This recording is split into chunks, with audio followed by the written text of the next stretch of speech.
L'histoire continue avec une fille tuant notre protagoniste, et il meurt. Il ouvre ensuite les yeux dans un endroit inconnu et remarque un vieux et les monstres verts devant lui. Le monstre le nomme Gobro et lui donne un insecte à manger, puis Gobro s'endort. Le lendemain, quand Gobro se réveille, il remarque qu'il est entouré d'un tas de laits bébés verts et découvre qu'il en est également un. Cela le convainc qu'il est mort et réincarné en gobelin.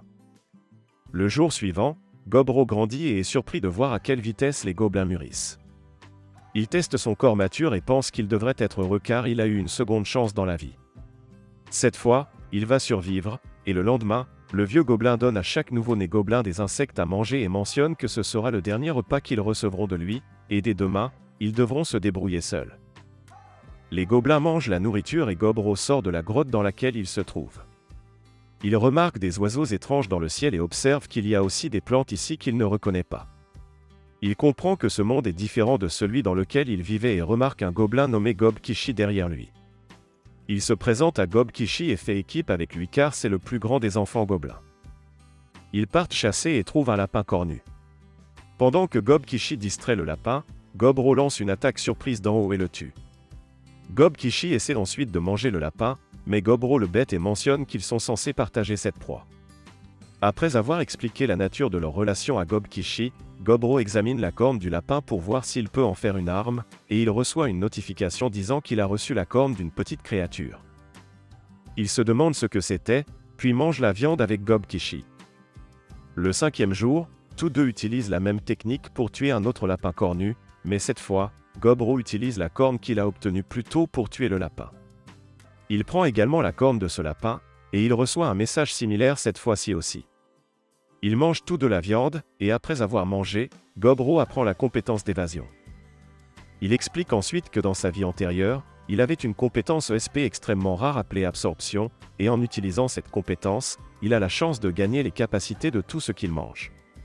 Toutes les compétences qu'il a acquises dans sa vie antérieure ont été réinitialisées, mais avoir cette compétence est déjà assez chanceux, car il y a beaucoup de monstres dans ce monde avec des pouvoirs incroyables. Le 6e jour, une gobeline nommée Gobmi est étonnée de découvrir que Gobro et Gob-Kishi mangent des lapins cornus. Elle mentionne que quelqu'un est mort hier après avoir été empalé par un lapin cornu, et elle dit que Gobro est vraiment incroyable. Elle mentionne qu'il est intelligent, fort et cool, et Gobro demande à Gobmi si elle veut les accompagner pour leur chasse demain. Gobmi accepte rapidement, mais le lendemain, il commence à pleuvoir, et ils reportent leur chasse avec Gobmi au lendemain.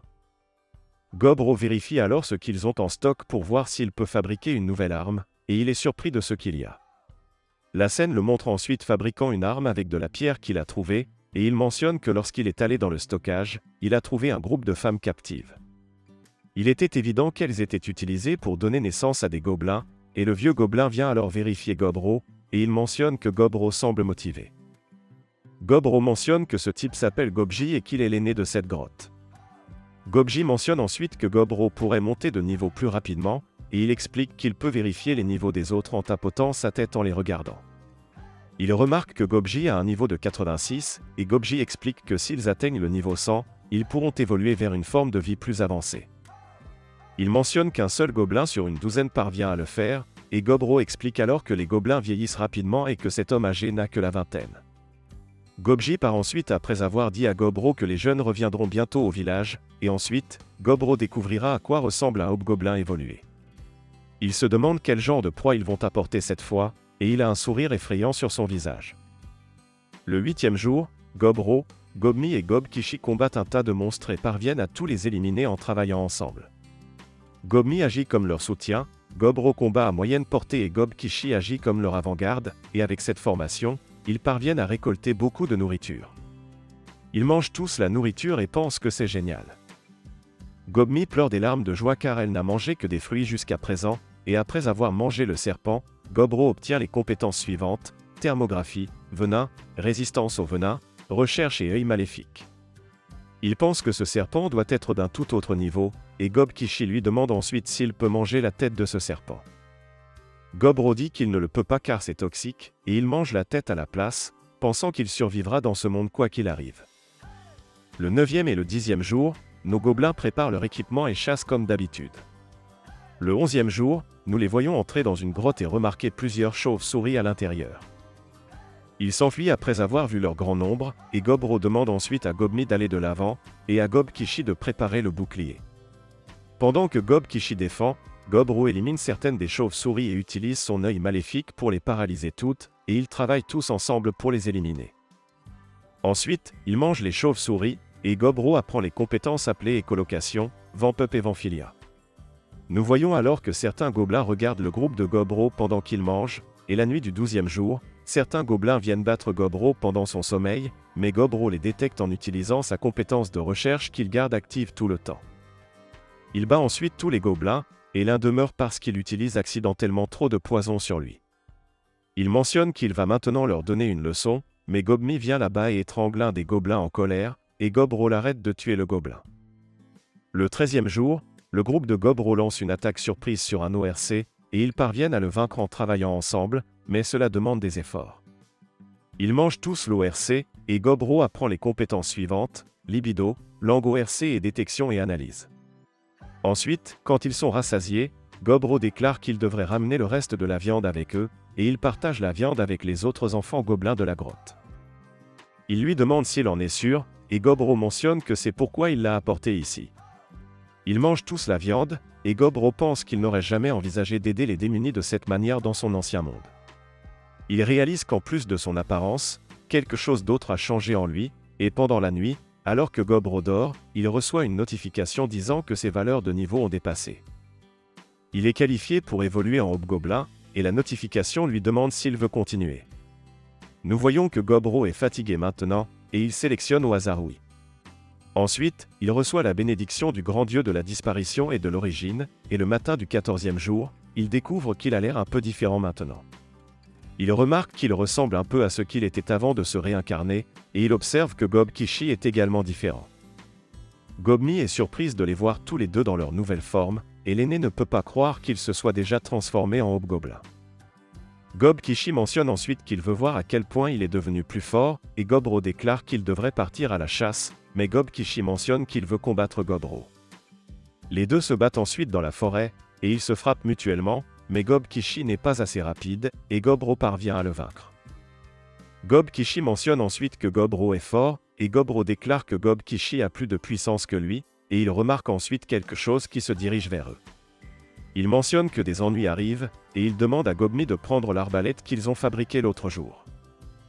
Nous voyons alors un tas de loups chasser des lapins cornus, et ils mangent les lapins une fois qu'ils les ont attrapés. Ils remarquent ensuite un ORC, et ils parviennent également à le chasser. Gobro pense que ce sont les meilleures cibles pour tester leurs forces évoluées, et Gobmi frappe les loups avec l'arbalète. Gobro et Gob-Kishi se battent ensuite avec eux à courte distance, et Gobmi les soutient avec des tirs de couverture, et Gobro pense que c'était la bonne décision d'utiliser son venin sur les flèches de Gobmi. Gobro et les autres viennent rapidement à bout des loups après avoir éliminé leur chef, et ils parviennent à tous les vaincre.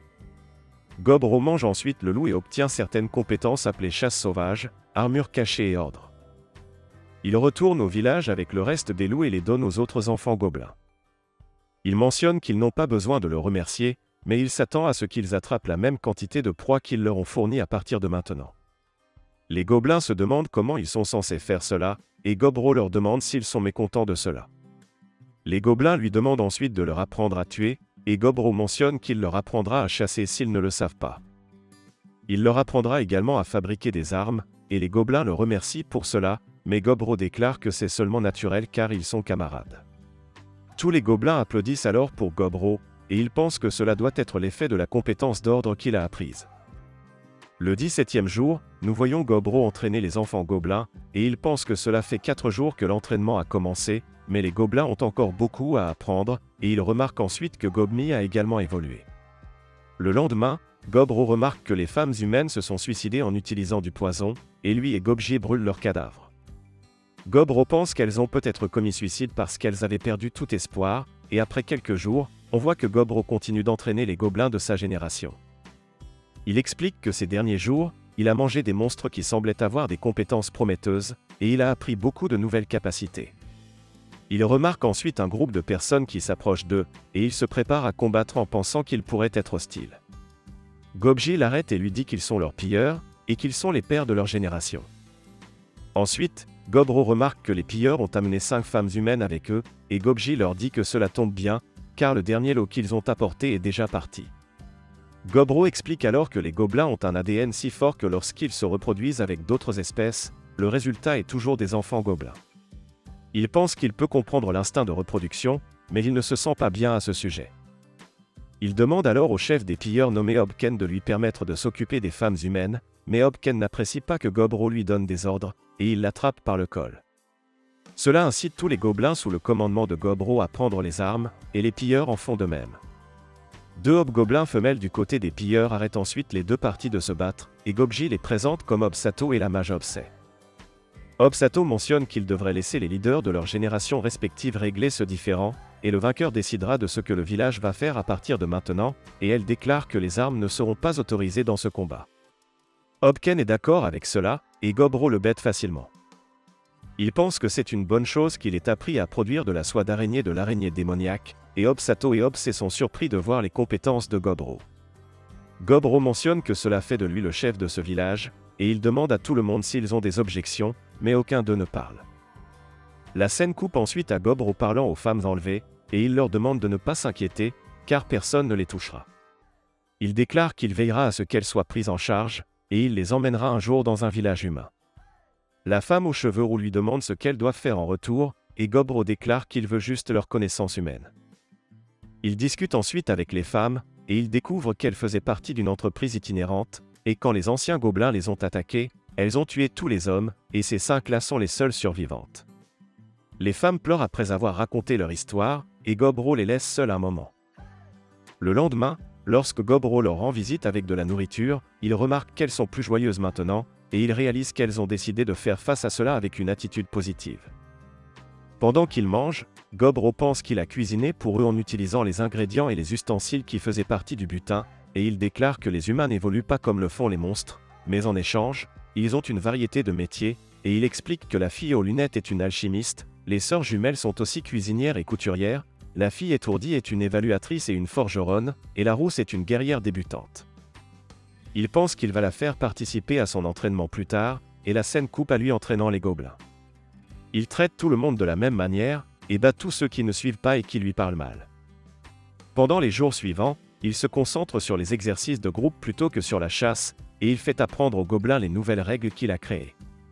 Quelques jours plus tard, un jour de pluie, Gobro et Gobkishi ont un combat d'entraînement, et ils y vont à fond. La nuit du même jour, Gobro entend des bruits venant de la chambre des femmes, et il trouve quelques hobgoblins sous la direction de Hobken essayant d'agresser les femmes humaines, mais il les bête tous. Cela réveille les femmes, et Gobro déclare qu'il leur avait dit de ne pas les toucher. Il pense qu'il devra faire un exemple d'eux pour que les autres comprennent, et il s'excuse auprès des femmes humaines pour l'effroi, et la rousse le serre dans ses bras, les larmes aux yeux. Les amis de Gobro arrivent alors, et Gobro leur demande de traîner les coupables hors d'ici. Il leur demande de rassembler tout le monde, et il bat ensuite impitoyablement les coupables devant tout le monde. Il dit à tout le monde que c'est ce qui va leur arriver s'ils enfreignent les règles, et ils comprennent tous. Gobro s'arrête juste avant de tuer les coupables, mais Hobken meurt quand même le lendemain matin. Le lendemain, Gobro et ses amis partent à la chasse, et ils rencontrent un cheval à 3 cornes. Il a une armure solide, mais Gobro l'immobilise en utilisant ses fils, et lui et Gobkishi donnent le coup final. Il mange ensuite tout le cheval, et Gobro obtient les compétences appelées attaque à grande échelle, cri de cheval à grande échelle, guérison rapide, maîtrise du coup de pied, maîtrise de la perforation et triple coup. Il essaie le triple coup, et il découvre que, avec cela, un seul coup peut se traduire par 3 coups. Cette nuit-là, la fille aux cheveux roux vient dormir dans le lit de Gobro, et Gobro le permet en pensant que les événements de la veille ont dû l'effrayer. Quand Gobro se réveille le lendemain matin, il remarque la femme aux cheveux roux, et Gobmi sur ses 2 bras, et il pense que ses bras commencent à lui faire mal. Ensuite, Gobro et les autres découvrent que Gob s'est transformé en hobgoblin, et Gobro pense que cela a du sens, car elle a récemment aidé à porter leur équipement. Gobro mentionne ensuite que leur entraînement se déroule sans problème ces derniers temps, et Gobkishi est devenu le capitaine de leurs combattants blindés. Hobsato s'occupe des forces légèrement armées axées sur la mobilité, et Gobmi s'occupe de l'unité à distance. Gob a pris en charge le soutien arrière, qui se compose essentiellement de tâches diverses, et Hobsei deviendra le capitaine de leur force magique à l'avenir, mais pour l'instant elle est la seule mage qu'ils aient. Le lendemain, Gobro laisse l'entraînement aux capitaines respectifs, et il s'enfonce plus profondément dans la forêt pour chasser une variété de proies. Il remarque un cheval à 3 cornes, et il essaie sur lui la magie de la mort de Phasin, et il le tue d'un seul coup. Après cela, il devient un peu arrogant et se dirige plus au nord dans la forêt. En s'enfonçant plus loin, il remarque une traînée de sang menant à un cheval à 3 cornes à moitié dévoré, et cela lui rappelle un avertissement de Gobji.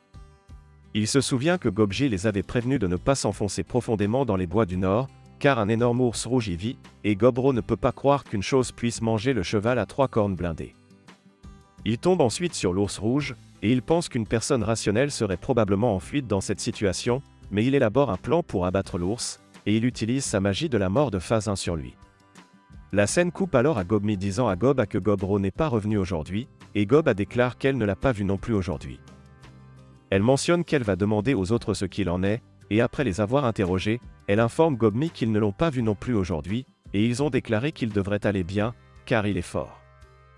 Pendant ce temps, dans les bois du nord, nous voyons que l'ours a sacrifié l'un de ses bras pour se défendre contre le sort, et il essaie ensuite d'attaquer Gobro avec ses griffes, mais Gobro parvient à esquiver toutes ses attaques.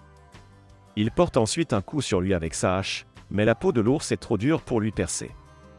L'ours attaque ensuite Gobro et l'envoie voler.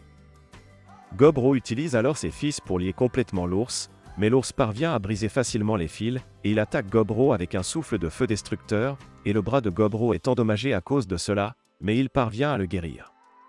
Il est surpris qu'un ours puisse cracher du feu, et il pense qu'il pourrait devoir prendre des dommages pour vaincre ce type.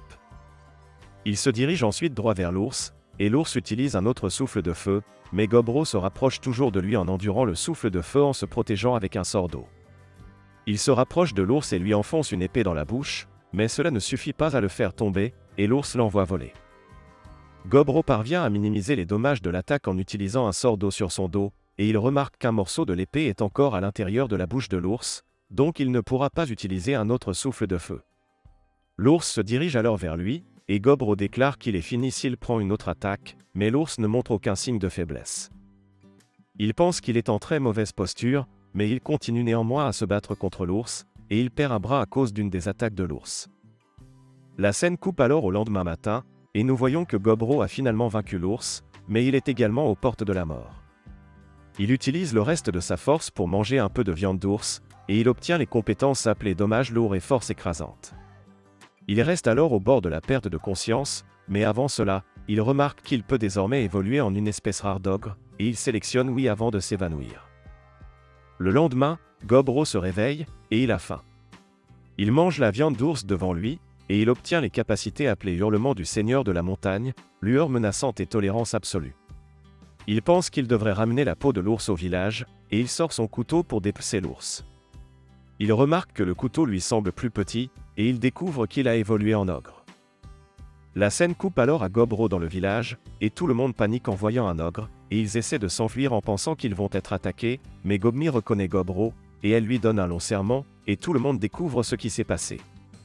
Ils ne peuvent pas croire que Gobro a réussi à vaincre l'ours rouge, car il peut même tuer et manger des ogres, et Gobji est surpris que cela n'ait pris qu'un mois à Gobro pour évoluer en ogre. Ensuite, Gobro pense qu'il veut de nouveaux vêtements et se dirige vers le stockage, mais il remarque que la fille aux cheveux roux et Gobmi le suivent. Il entre alors dans le stockage, et tout le monde là-bas a peur de le voir.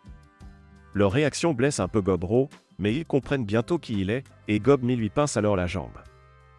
Gobro montre alors son arme au forgeron, et elle mentionne qu'elle devra le réparer, et elle dit à Gobro qu'elle a utilisé une pierre d'esprit pour fabriquer un couteau plus tôt, et elle déclare qu'il devrait jeter un œil.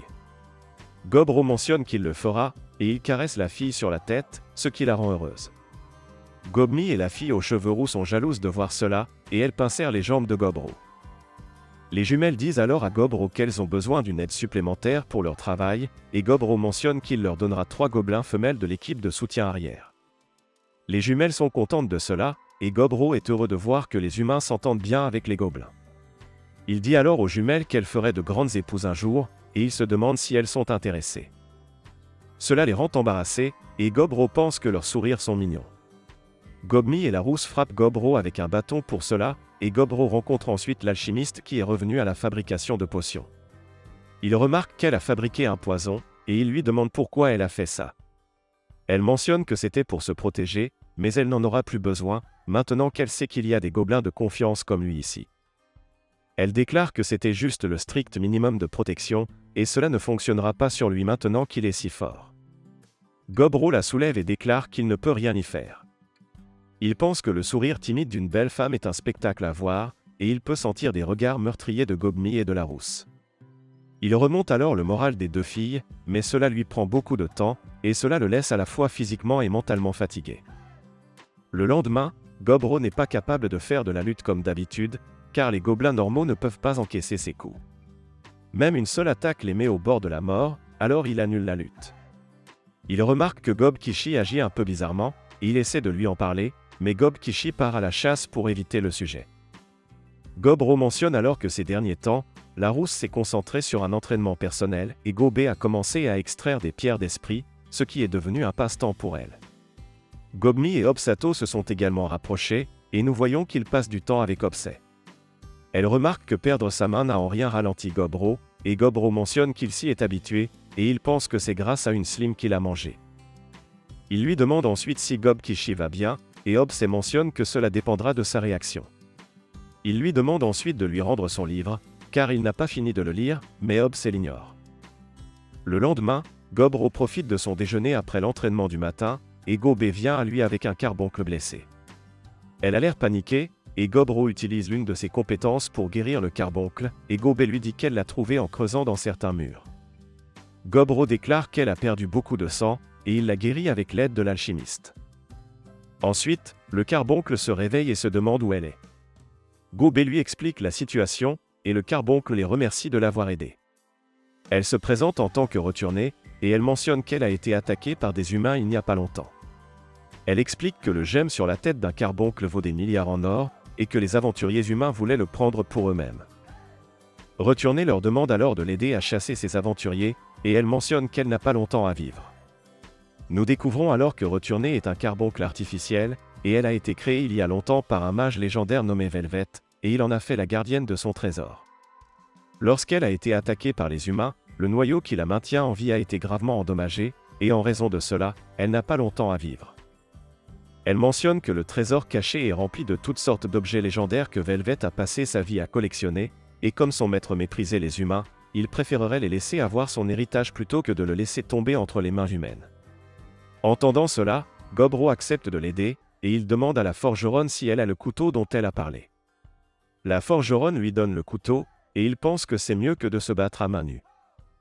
La rousse se demande si Gobro va tuer ces humains, et Gobro lui dit qu'il va seulement les chasser, mais s'il n'écoute pas la raison, il devra s'y prendre d'une manière plus dure.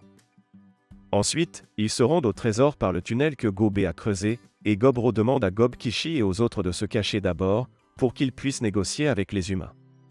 Il part ensuite à la recherche des humains seuls, et il les rencontre. Les humains pensent que cela va être une douleur de traiter avec un ogre, mais ils décident de s'en débarrasser.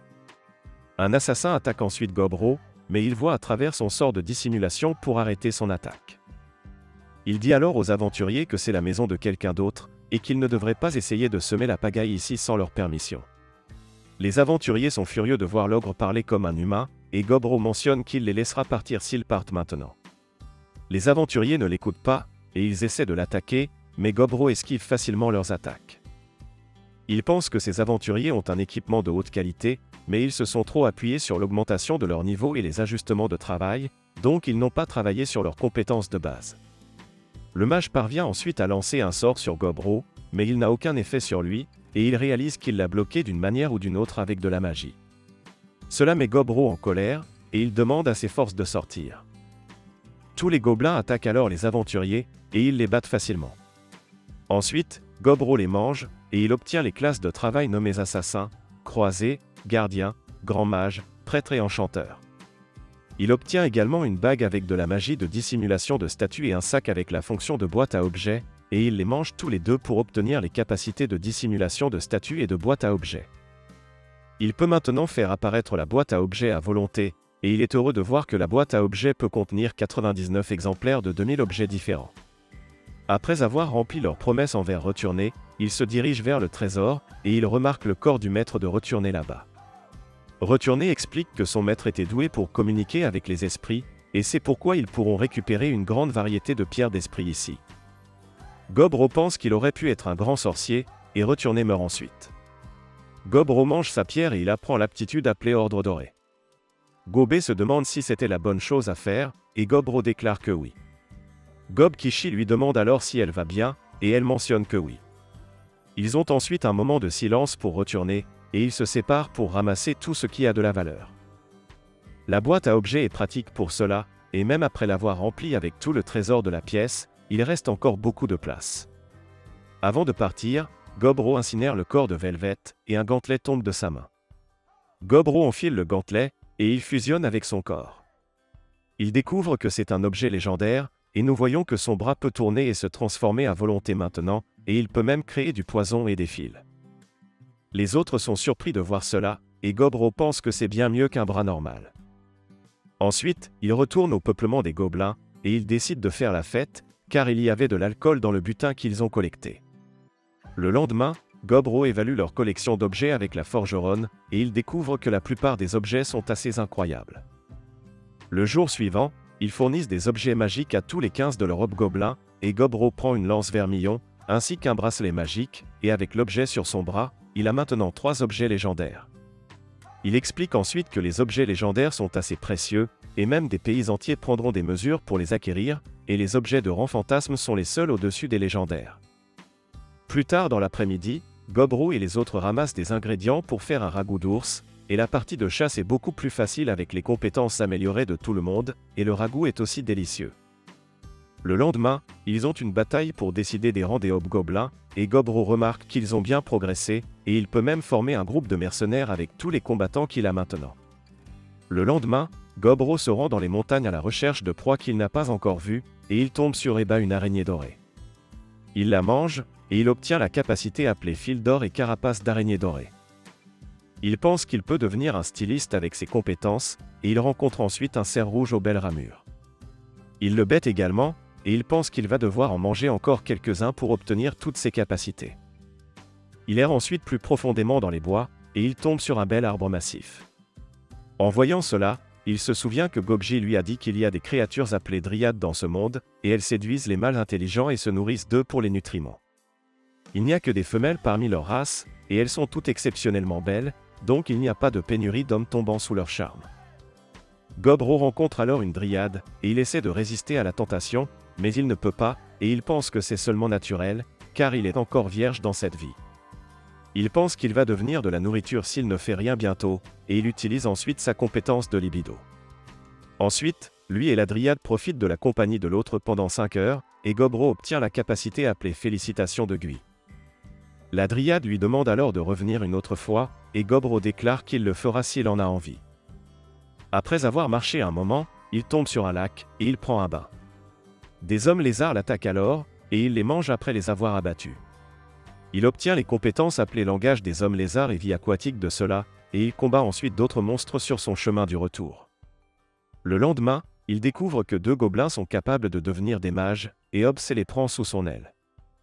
Elle est contente d'avoir enfin des élèves, et elle déclare qu'elle leur fera apprendre tout. Ensuite, Gobro essaie l'enchantement avec la forgeronne, mais son humeur semble étrange pour une raison quelconque. Le lendemain, Gobro remarque que Gobmi est aussi de mauvaise humeur, et il demande aux autres s'ils savent quelque chose à ce sujet. Ils lui disent tous qu'ils n'ont aucune idée, et Gobro remarque même que la rousse ne se comporte pas comme d'habitude. Il vérifie alors les jumelles cuisinières, et il remarque qu'elles ont empoisonné sa nourriture.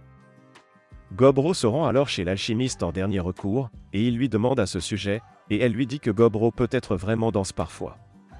Elle mentionne que les filles sont jalouses de Gobro ayant eu une rencontre intime en dehors du village, et elle déclare que Gobro devrait essayer de se regarder dans le miroir, car il a des suçons partout sur son cou.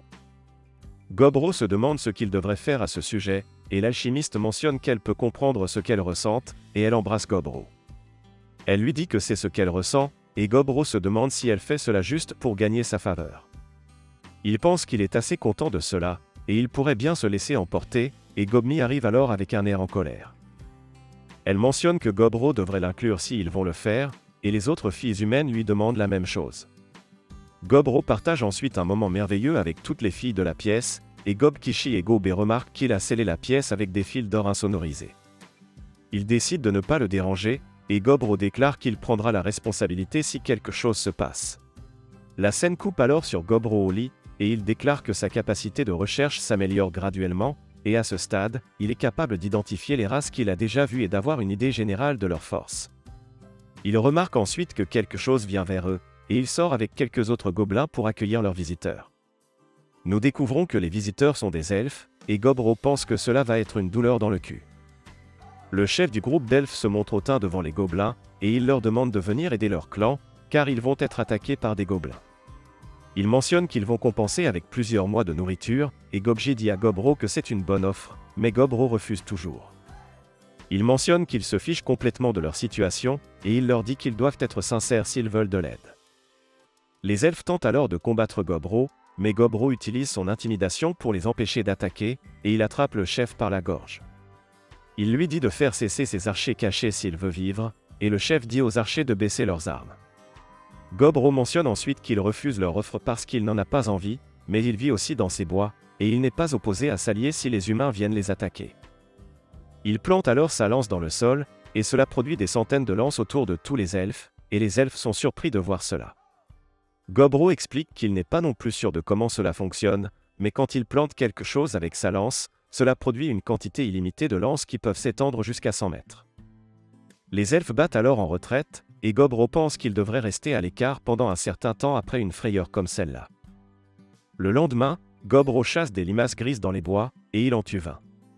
Il obtient les capacités appelées résistance à l'attaque physique, auto-réplication et régénération de fluide après avoir mangé les limaces, et il crée une copie de lui-même en utilisant son sang avec l'aide de sa compétence appelée auto-réplication.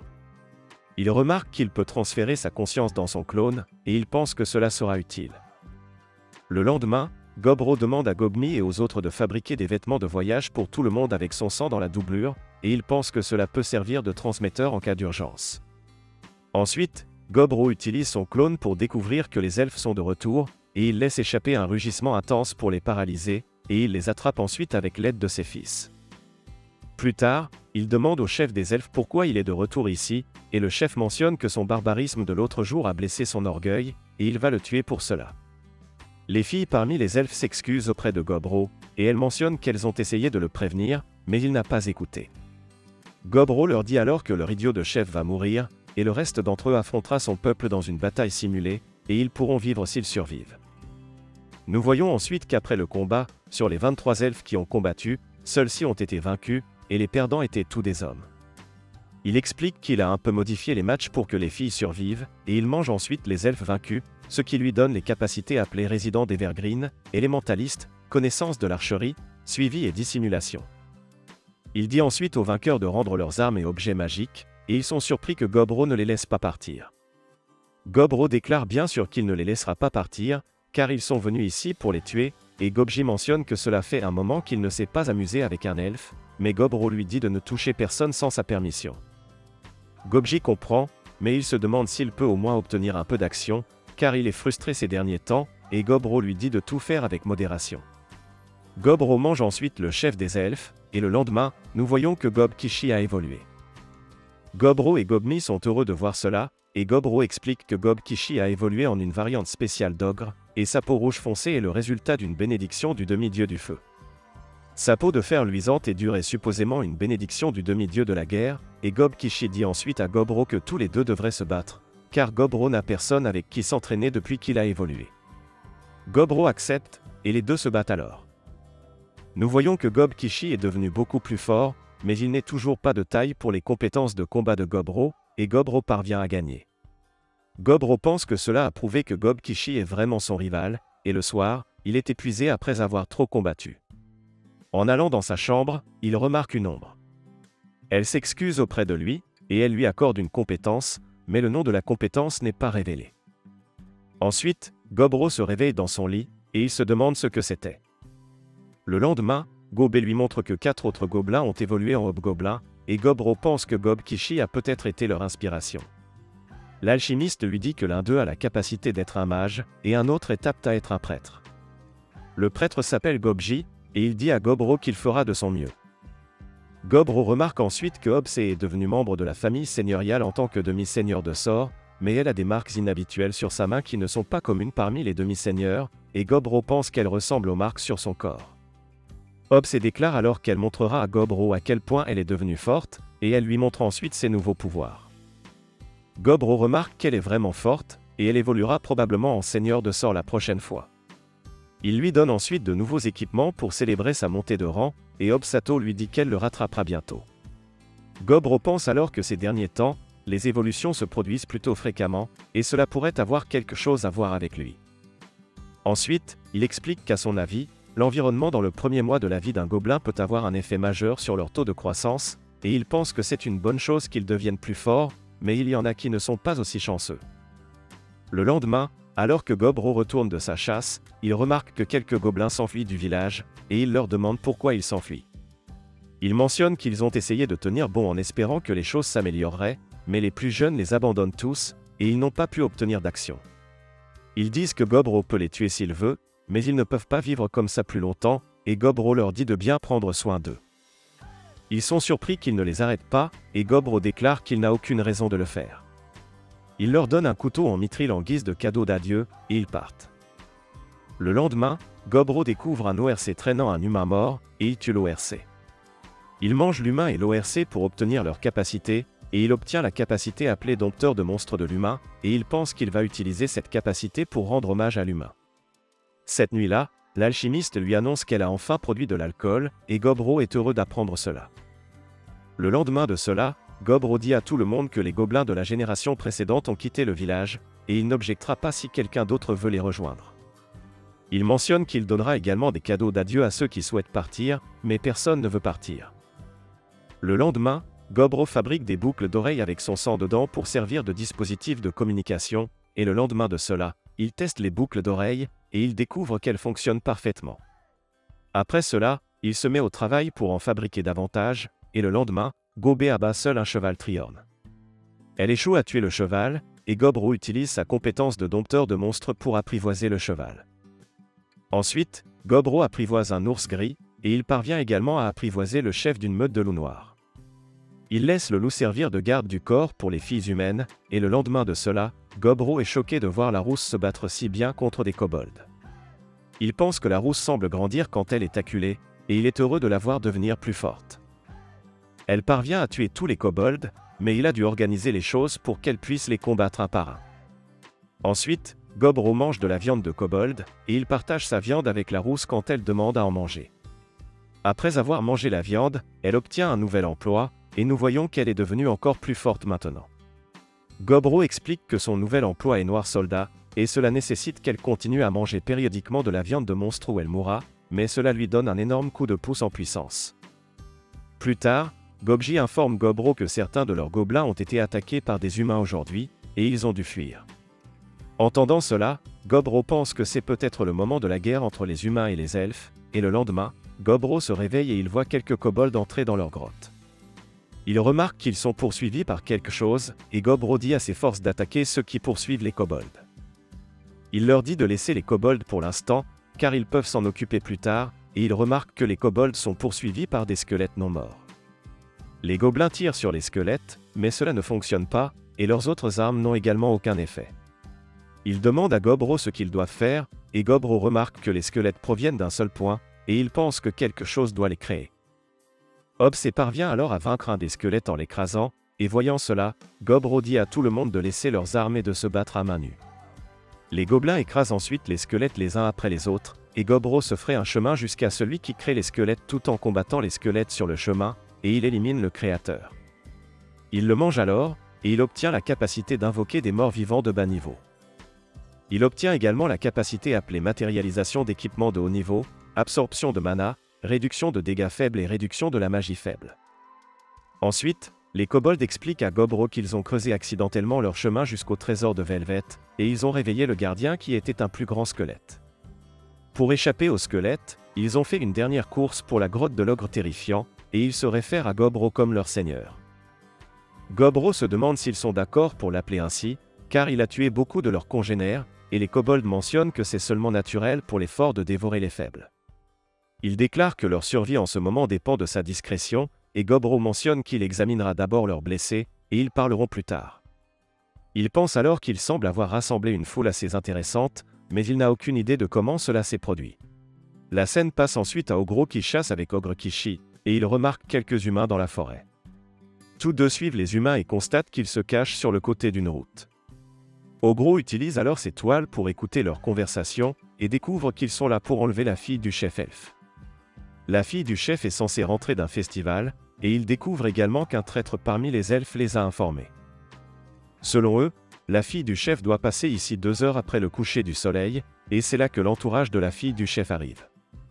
Ogro remarque que la fille du chef est belle même selon les normes elfiques, et les humains attaquent ses gardes. Ogre Kishi essaie de les sauver, mais Ogro l'arrête, et les humains tuent les gardes un par un, et droguent leur cible inconsciente. Ogro se sent mal de l'abandonner ainsi, et il intervient pour la sauver. Il utilise ses toiles pour capturer les humains et sauver l'elfe femelle. Il fait ensuite une prière pour les elfes décédés, et le lendemain, après avoir interrogé les prisonniers humains, il découvre que l'armée humaine principale va passer à l'action dans 20 jours. Il n'a plus besoin des humains, alors il les mange et acquiert de nombreuses compétences. Après un certain temps, la princesse elfe se réveille et est surprise de voir Ogro. Il remarque qu'elle a des ailes et se demande si les elfes sont censés avoir des ailes. La princesse lui demande alors ce qui est arrivé à ses gardes et où elle se trouve, et Ogro lui dit de se calmer. La princesse lui demande s'il va lui voler sa chasteté, et après lui avoir parlé un moment, Ogro parvient à la calmer. Il lui raconte tout ce qui s'est passé, et elle se demande pourquoi Ogro n'a pas sauvé les autres. Elle lui demande comment il peut être si terrible pour rester assis tranquillement pendant qu'il mourait, et elle déclare qu'il est méchant. Ogro lui dit que le différend entre les elfes et les humains n'a rien à voir avec eux, et il mentionne qu'elle devrait être plus inquiète de traiter avec le traître qu'ils ont parmi les elfes. La princesse se met alors à pleurer, et Ogro lui dit de se reposer, et il déclare qu'il la ramènera chez elle demain. La nuit, le vieux gobelin dit à Ogro qu'il a entendu dire qu'il y a une gentille elfe dans le village, et il se demande s'il peut en avoir un avant-goût. Ogro lui dit de ne pas poser ses mains sur elle, et le lendemain, il ramène la princesse au village elfe avec Ogre Kishi. En chemin, il lui demande pourquoi des ailes sortent de son dos, et elle dit que seuls les hauts elfes font cela. Elle mentionne qu'ils les cachent normalement à l'intérieur de leur corps, et Ogro réalise que les ailes sont quelque chose que les elfes obtiennent lorsqu'ils évoluent en hauts elfes. La princesse déclare qu'ils ne sont pas censés les montrer à qui que ce soit, mais qu'elle est encore inexpérimentée, et qu'elles sortent parfois. Après 3 heures de marche, ils arrivent au village elfe, et Ogro remarque qu'ils sont entourés de 25 archers cachés, et ils ont tous des pointes de flèches en mithril. Il pense que des ogres comme eux devraient pouvoir survivre à quelques douzaines d'entre eux, mais la princesse protège Ogro et Ogre Kishi, et elle dit aux archers que ce sont les gens qui ont sauvé sa vie. Après cela, ils sont autorisés à entrer dans le village, et ils rencontrent le chef. La princesse retrouve son père, et il est heureux de la savoir en sécurité. Il remercie Ogro et Ogre Kishi de l'avoir escorté en sécurité, et Ogro lui dit qu'il n'a pas sauvé la fille par simple bonté d'âme. Le chef réalise qu'il cherche une récompense, et Ogro pense que c'est juste un test pour voir combien sa fille lui importe. Cela lui donnera également une idée du jugement du chef. Le chef propose alors à Ogro un arc appelé Felnote, qui est un arc d'une précision absolue, et c'est un trésor de famille. Sa fille lui demande s'il en est sûr, et le chef déclare que c'est bien, car sa sécurité lui importe plus. Ogro s'excuse ensuite pour l'avoir testé, et il mentionne qu'il a des informations à lui donner pour se faire pardonner. Le chef se demande quel genre d'informations il a, et Ogro lui parle des mouvements de l'armée humaine. Ensuite, le chef déclare qu'il pense qu'ils vont devenir de bons amis, et il leur donne beaucoup d'équipements en mithril, et en retour, Ogro leur fournit des couteaux en pierre d'esprit et des pelles à objets magiques. Alors qu'Ogro s'apprête à partir, le chef lui demande s'il sait quelque chose sur un groupe d'elfes, car l'une de leurs unités d'élite manque depuis 20 jours. Ogro lui dit à contre-séhur qu'il n'a rien entendu à ce sujet, et avant de partir, le chef leur donne des cadeaux de départ, contenant des médicaments et de l'alcool fabriqués dans leur village. Ogro lui dit de les appeler s'ils ont besoin d'aide, et il mentionne qu'il leur accordera une réduction d'amis. La scène passe ensuite à Ogro et aux autres essayant l'alcool que le chef leur a donné, et ils aiment la saveur. Ils pensent que c'est une autre raison de bien s'entendre avec le chef elfe, et le lendemain, Ogro se réveille au lit avec Ogre Kishi, et il remarque qu'elle a évolué en une variante d'Amphir pendant la nuit. Plus tard, il découvre qu'ils ont également 8 nouveaux hobgoblins, et il dit à Ogre Kishi de ne pas enlever ses lunettes, car cela activera son œil magique.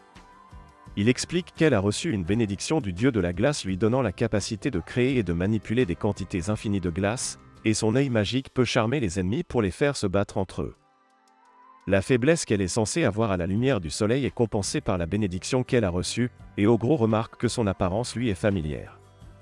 On voit ensuite que Gobé a évolué en demi-seigneur de la Terre, et Ogro déclare que les seigneurs de la Terre ont la capacité de manipuler le sol. Elle peut localiser les points faibles dans le substrat rocheux avec une évaluation géologique, et elle a également une capacité qui rend son corps plus fort. Il mentionne ensuite que Obsato a évolué en demi-seigneur sanguin, et les seigneurs sanguins ont la capacité de contrôler le sang et de le transformer en arme. Il observe que tous ont des tatouages différents sur leur corps, et il semble penser que cela leur donne du pouvoir, mais il espère comprendre ce qu'il signifie en temps voulu. Le vieux gobelin remarque alors que les villageois ont évolué à nouveau, et il déclare qu'ils auront besoin de nouveaux noms. Il renomme Obsé en Spelsé, Gobmi en Dami, Obsato en Bloodsato, Gobé en Heurta YY, Gobkishi en Ogre Kishi, Gobji en Obji et Ogro en Ogro. Ogro pense alors que lorsque la guerre avec les humains commencera, les elfes se tourneront vers eux pour obtenir de l'aide, et plus ils auront d'actifs à ce moment-là, plus ils auront d'options tactiques à leur disposition. Il distribue ensuite des boucles d'oreilles de communication à toutes les races, et les elfes ont quelques appréhensions à les porter en raison de leurs coutumes, mais Ogro les fait comprendre, et ils acceptent de les porter. Ensuite, Ogro entraîne les kobolds et les elfes avec les autres, et il les laisse s'entraîner avec quelques morts vivants qu'il crée avec sa compétence d'invocation de morts vivants inférieure. Il explique ensuite que plus un squelette a d'armure, plus il est censé être habile. Nous voyons qu'il a invoqué un mort vivant lourdement armé, et il mentionne que même les elfes avec des armes en mithril ont perdu face à ces morts vivants. Le lendemain, Ogro découvre que s'il utilise moins de mana, il pourra créer des squelettes réguliers, ainsi que d'autres zombies, et il se demande à quoi ils goûtent, mais il découvre qu'il ne peut pas manger de fantômes en raison de leur absence de forme physique. Il explique que les divers morts vivants étaient de bons adversaires pour s'entraîner et acquérir de l'expérience, mais ils sont tous purifiés en quelques secondes à la lumière du jour. Il trouve cela dommage de ne pas pouvoir les utiliser pendant la journée, et il se concentre pour le moment sur l'entraînement des elfes et des kobolds. Il mentionne que ce village compte actuellement environ 100 membres, et les kobolds sont assez bas dans la hiérarchie en raison de leur puissance, et le seul moyen pour eux de surmonter cela est de travailler dur ensemble. Le lendemain de cela, Ogro se rend dans la grotte où vivent les kobolds, et après avoir récupéré leurs affaires, il laisse Heurta YY s'occuper du reste pour s'assurer qu'aucun autre squelette n'apparaisse. Il fait ensuite pratiquer la chasse en groupe aux kobolds pour augmenter le nombre de leurs familiers loups noirs, et ils parviennent à collecter un total de 20 loups noirs. Il n'y a pas de chef de meute parmi eux, mais Ogro pense qu'ils seront utiles en tant que familiers. Il rencontre ensuite un sanglier en chemin, et on dit qu'ils sont durs comme la pierre, et en entendant cela, Heurta YY essaie de le combattre. Elle le détruit d'un seul coup de poing, et ils en font un ragoût le soir. Ensuite, le forgeron lui donne une forme améliorée de la lance qu'il a détruite en combattant l'ours rouge, et elle déclare que tout cela a été modifié avec un alliage de pierre d'esprit, de fer et de mithril. Ogro est impressionné de voir cela, et le forgeron déclare qu'elle a pu créer cela car elle est devenue une forgeronne élémentaire en montant de niveau.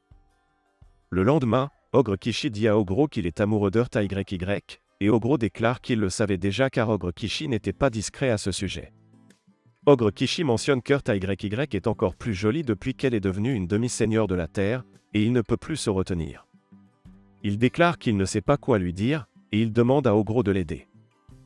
Ogro lui donne quelques conseils, et plus tard cette nuit-là, Ogre Kishi fait sa demande en mariage à Heurta YY, et Heurta YY accepte cette proposition. Le lendemain, nous voyons Ogre Kishi combattre avec Ogro, et nous remarquons qu'il déborde de puissance.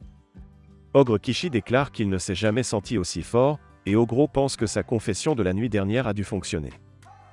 Ensuite, Ogro part chasser avec son quatuor habituel, et ils combattent une multitude de monstres de type insecte. Ogro les mange et acquiert de nombreuses compétences différentes. L'une d'elles s'appelle exosquelette, et Ogro l'essaie. Cela forme une armure autour de son corps, solide et durable, mais Ogro n'aime pas son apparence. Il enlève alors son exosquelette et remarque que ses vêtements ont disparu. Il réalise que les vêtements ont dû être utilisés pour créer l'exosquelette, et il découvre qu'il peut maintenant enregistrer 4 formes supplémentaires. Ogro pense qu'il devrait enregistrer des formes pour les combats aériens et marins, et il essaie de voler en utilisant des ailes d'insectes qu'il peut faire pousser avec l'une de ses compétences. Il remarque que c'est difficile, et il pense qu'il aura besoin de pratique. Le lendemain, il pleut, et la rousse demande à Ogro de s'entraîner avec elle. Ogro pense que la rousse progresse de façon constante ces derniers temps, et il commence sa matinée en s'entraînant avec elle. Il se rend chez le forgeron après avoir transpiré, et il découvre qu'elle a récemment rendu visite aux filles elfes et discuté de nouvelles idées d'armes avec elles.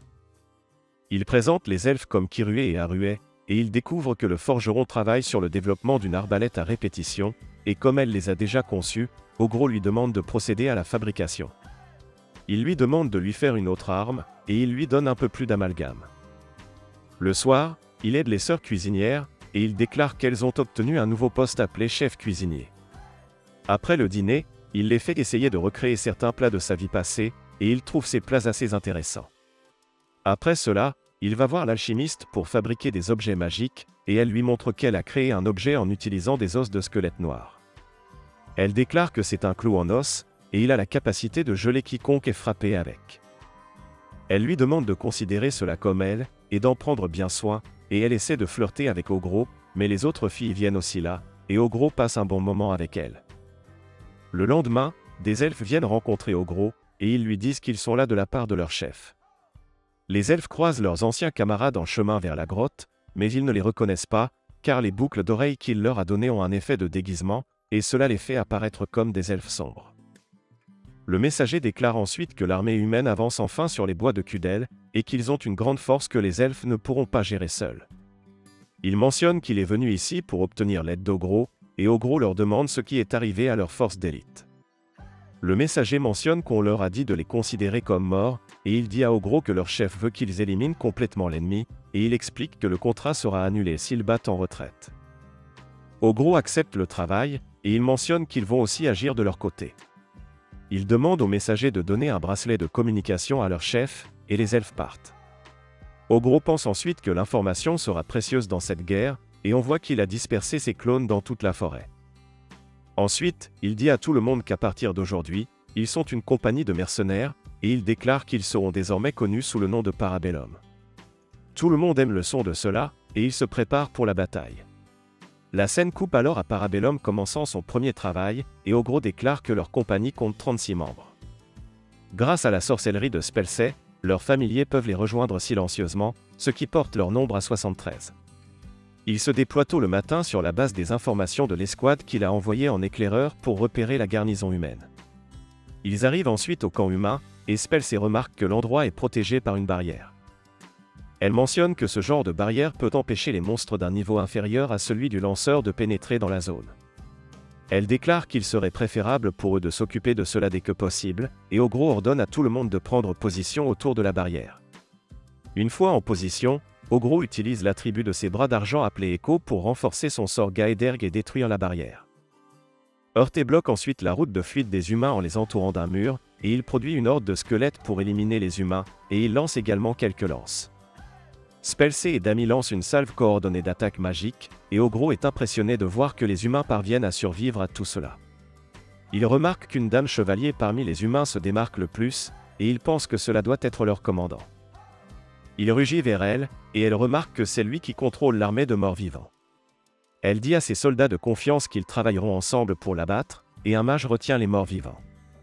La chevalière charge alors vers Ogro avec une accélération de vitesse, et Ogro pense qu'elle est assez douée. Elle vise à lui arracher le cœur avec une estocade, et ce n'est pas une mauvaise décision du tout, mais Ogro parvient à la repousser. Il déclare qu'elle semble être forte, alors il lui laissera la vie sauve. Les chevaliers lui demandent de ne pas faire de telles affirmations audacieuses, et elle déclare qu'elle aura sa vie. Entendant son bravado, Ogro mentionne qu'elle est une belle femme, et les chevaliers lui demandent de prouver sa force s'il désire la sienne.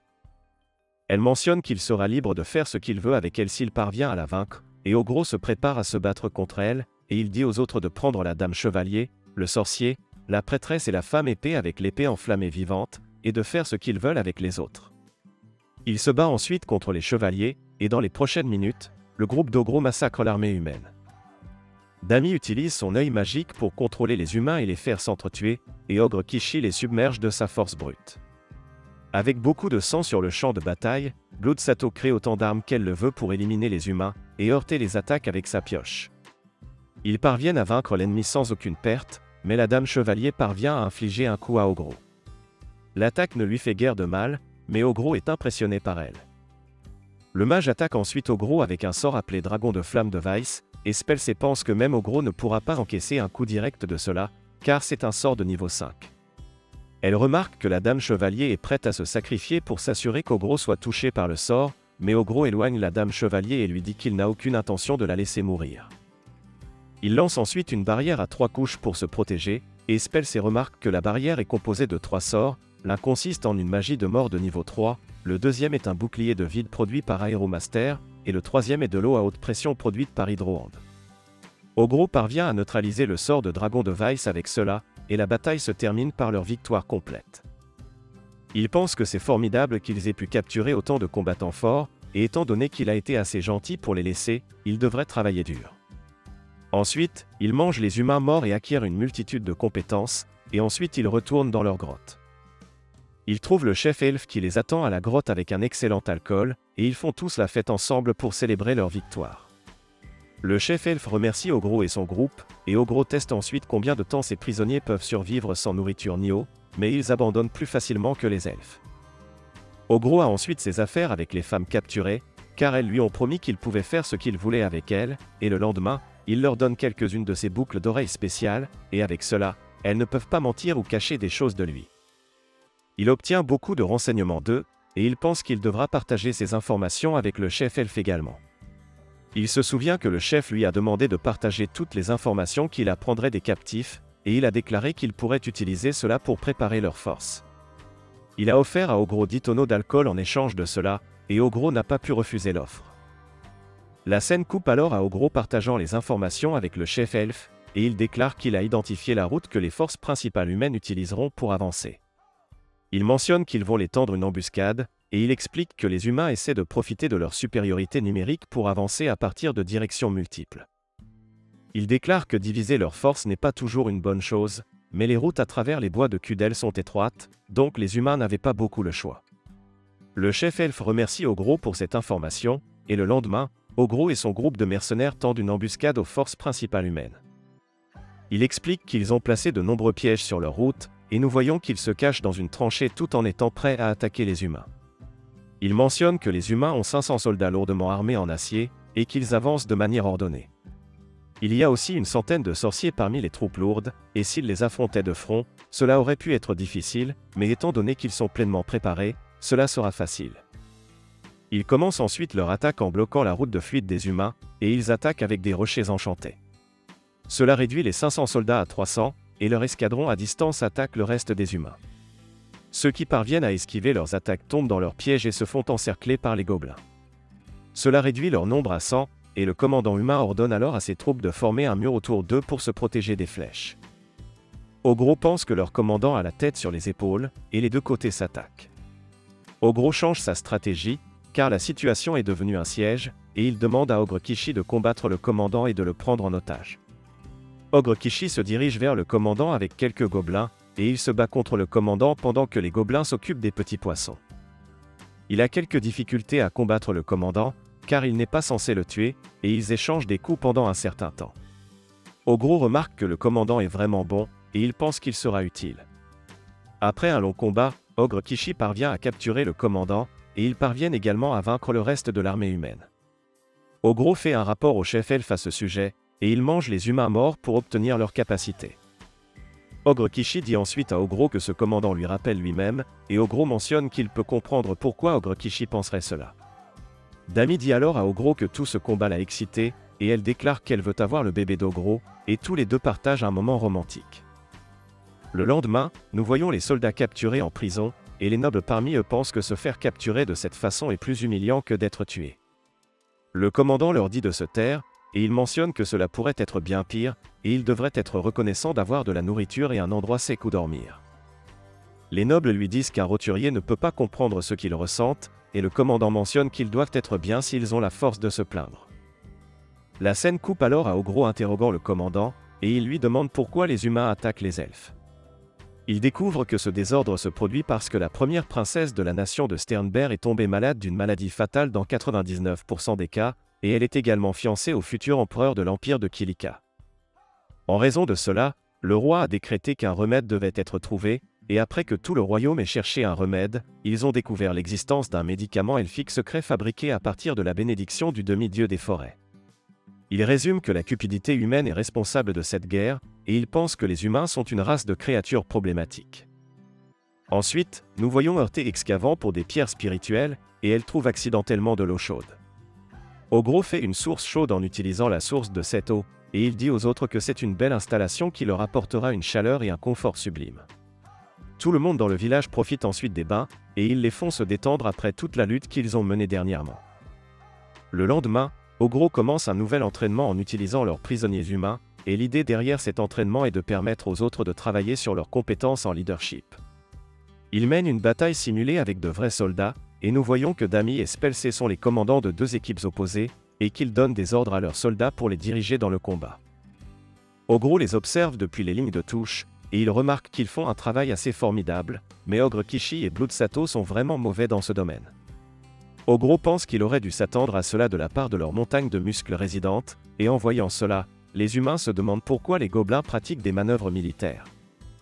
Nous voyons que le commandant humain combat les squelettes, mais il en a assez d'eux, et il demande à Ogro de se battre contre lui à la place. Ogro pense que ce gars a du cran, et il accepte de le défier. Il utilise un sort pour soulager son épuisement, et les deux se battent. Le chevalier d'argent n'a aucune chance contre lui, et Ogro pense que c'est fou de sa part d'essayer de combattre une espèce rare d'ogre sans armes. Il met ensuite le chevalier hors combat, et en voyant leur combat, Ogre Kishi mentionne qu'il aimerait aussi se battre avec le chevalier. Ogro guérit le chevalier, et Ogre Kishi se bat contre lui. En voyant leur combat, l'alchimiste pense que ce serait dommage de garder le chevalier d'argent comme prisonnier, et la scène coupe à Ogro parlant au chevalier d'argent pendant qu'il mange. Le chevalier mentionne que sa région natale regorge de demi-humains, et c'est pourquoi il lui est plus facile de communiquer avec eux qu'avec ses nobles. Il déclare qu'il ne comprend pas pourquoi les humains en veulent aux demi-humains, et il mentionne que cet endroit est incroyable, car les humains, les demi-humains et les hommes-bêtes vivent tous ici ensemble, et Ogro a fait un excellent travail en les unissant tous. Il déclare qu'il ne veut plus servir les royaumes humains, il demande à Ogro de lui permettre de travailler pour lui. Ogro pense qu'il ne peut pas résister aux personnes au regard honnête, et il libère le collier autour du cou du chevalier d'argent. Ensuite, il dit à la rousse que le chevalier d'argent le formera désormais, et elle apprendra de lui des compétences de combat uniques appelées art. Le lendemain, Ogro remet certains de ses prisonniers humains au chef elfe, et il mentionne qu'il a encore beaucoup de place dans sa grotte, mais que ces types ne s'améliorent pas du tout, et qu'il ne ferait que leur être en travers du chemin. Le chef elfe accepte de les prendre en charge, et Ogro lui demande alors des nouvelles du médicament que les humains recherchent. Le chef elfe mentionne que c'est ce qu'il a donné à Ogro auparavant, et Ogro découvre que ce médicament est en réalité très important et peut guérir presque n'importe quelle maladie. Il se demande pourquoi le chef elfe lui a donné quelque chose d'aussi précieux, et le chef elfe déclare que leurs lois leur interdisent de partager cela avec les humains, mais qu'ils ne disent rien sur le fait de le donner à un ogre qui a sauvé sa fille. Ogro boit alors le médicament, et il apprend l'aptitude régénération rapide et le sang de panacée. Ensuite, il fait boire une goutte de son sang à l'un des humains blessés, et cela guérit complètement l'humain. Ogro pense que ce médicament est effrayant, et il se demande s'il est passé à un territoire vraiment fou, et les elfes partent. Quelques jours après leur deuxième affrontement avec l'armée humaine, Ogro et les autres se préparent maintenant à attaquer l'armée humaine pour la troisième fois. Ogro vise cette fois-ci le commandant du camp avec sa lance, et la lance produit un nombre illimité de lances autour d'elle pour s'occuper de la majorité des soldats. La bataille dure ensuite 20 minutes de plus, et une fois terminée, Ogro absorbe les humains en utilisant sa bave. Ensuite, Gobro se rend au village elfique avec la rousse et la dame chevalier, et les elfes ne sont pas contents de voir des humains dans leur village. Ils se dirigent ensuite pour rencontrer le chef, et la dame chevalier déclare qu'ils attirent beaucoup d'attention, et elle se demande si c'est bien pour eux d'être là. Ogro dit aux filles de ne pas s'inquiéter pour cela, car le chef n'est pas aussi impoli que les autres, et le chef arrive. Il remercie Ogro d'avoir repoussé l'armée humaine, mais il mentionne qu'il n'y a rien à gagner en prolongeant ce conflit. C'est pourquoi il aimerait envoyer leurs forces d'élite dans la prochaine bataille, et mettre fin à cette guerre.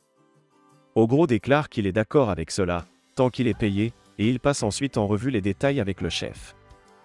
Ensuite, il retourne au village des gobelins, et en chemin, la dame chevalier déclare qu'elle a une demande à faire à Ogro.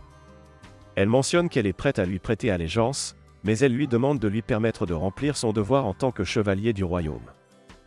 Elle se demande si Ogro sera prêt à envoyer le médicament elfique secret au royaume pour sauver la princesse, et Ogro pense que mettre le royaume dans sa dette lui donnerait un soutien supplémentaire en cas d'urgence, mais il y a un problème avec cela. Il explique que 5 grands dieux sont adorés dans ce monde, et parce que leurs bénédictions sont incroyablement puissantes, elles sont souvent à l'origine de nombreux conflits religieux.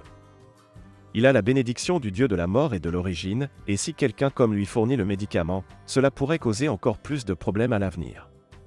Il a alors une idée, et il déclare qu'il y réfléchira. Le lendemain, les gobelins et les elfes se préparent à commencer la dernière bataille un peu avant l'aube. Ils remarquent que l'ennemi compte 2000 soldats, et qu'ils ont une sécurité appropriée même au petit matin. Ogro déclare qu'ils ont 500 elfes avec 150 de ses troupes, et qu'ils ne vont pas gagner cela s'ils se précipitent sans réfléchir. Il mentionne qu'il a aussi appris quelque chose d'intéressant hier en utilisant l'un de ses réplicants, et il a découvert que les humains amènent une force appelée Ruglan Orden. Lorsqu'il a demandé au chevalier d'argent et à la dame chevalier à ce sujet, il a découvert que Ruglan Orden est un ordre de 8 guerriers héroïques, et les 8 sont bénis par les dieux. Individuellement, ils sont assez costauds, mais ils ont également la capacité d'augmenter la force de ceux qui combattent à leur côté. Cela signifie qu'ils sont plus dangereux s'ils ont plus d'alliés, et Ogro mentionne qu'il a hâte de voir ce qu'ils valent. Il commence ensuite l'attaque en invoquant ses squelettes, et Dami se demande si les squelettes vont bien, car c'est presque l'aube. Ogro lui dit qu'ils vont bien, car il a apporté quelques modifications, et il demande à Ogre Kishi et aux autres de s'occuper des ennemis à la périphérie. Ogro mentionne qu'il se dirigera vers le centre avec les squelettes, et les squelettes se jettent sur les chevaliers. Les chevaliers les combattent en pensant qu'ils n'ont qu'à tenir jusqu'à l'aube, et les squelettes commencent à disparaître lorsque la lumière du jour les touche, mais ils se régénèrent et continuent à combattre sans perdre en force.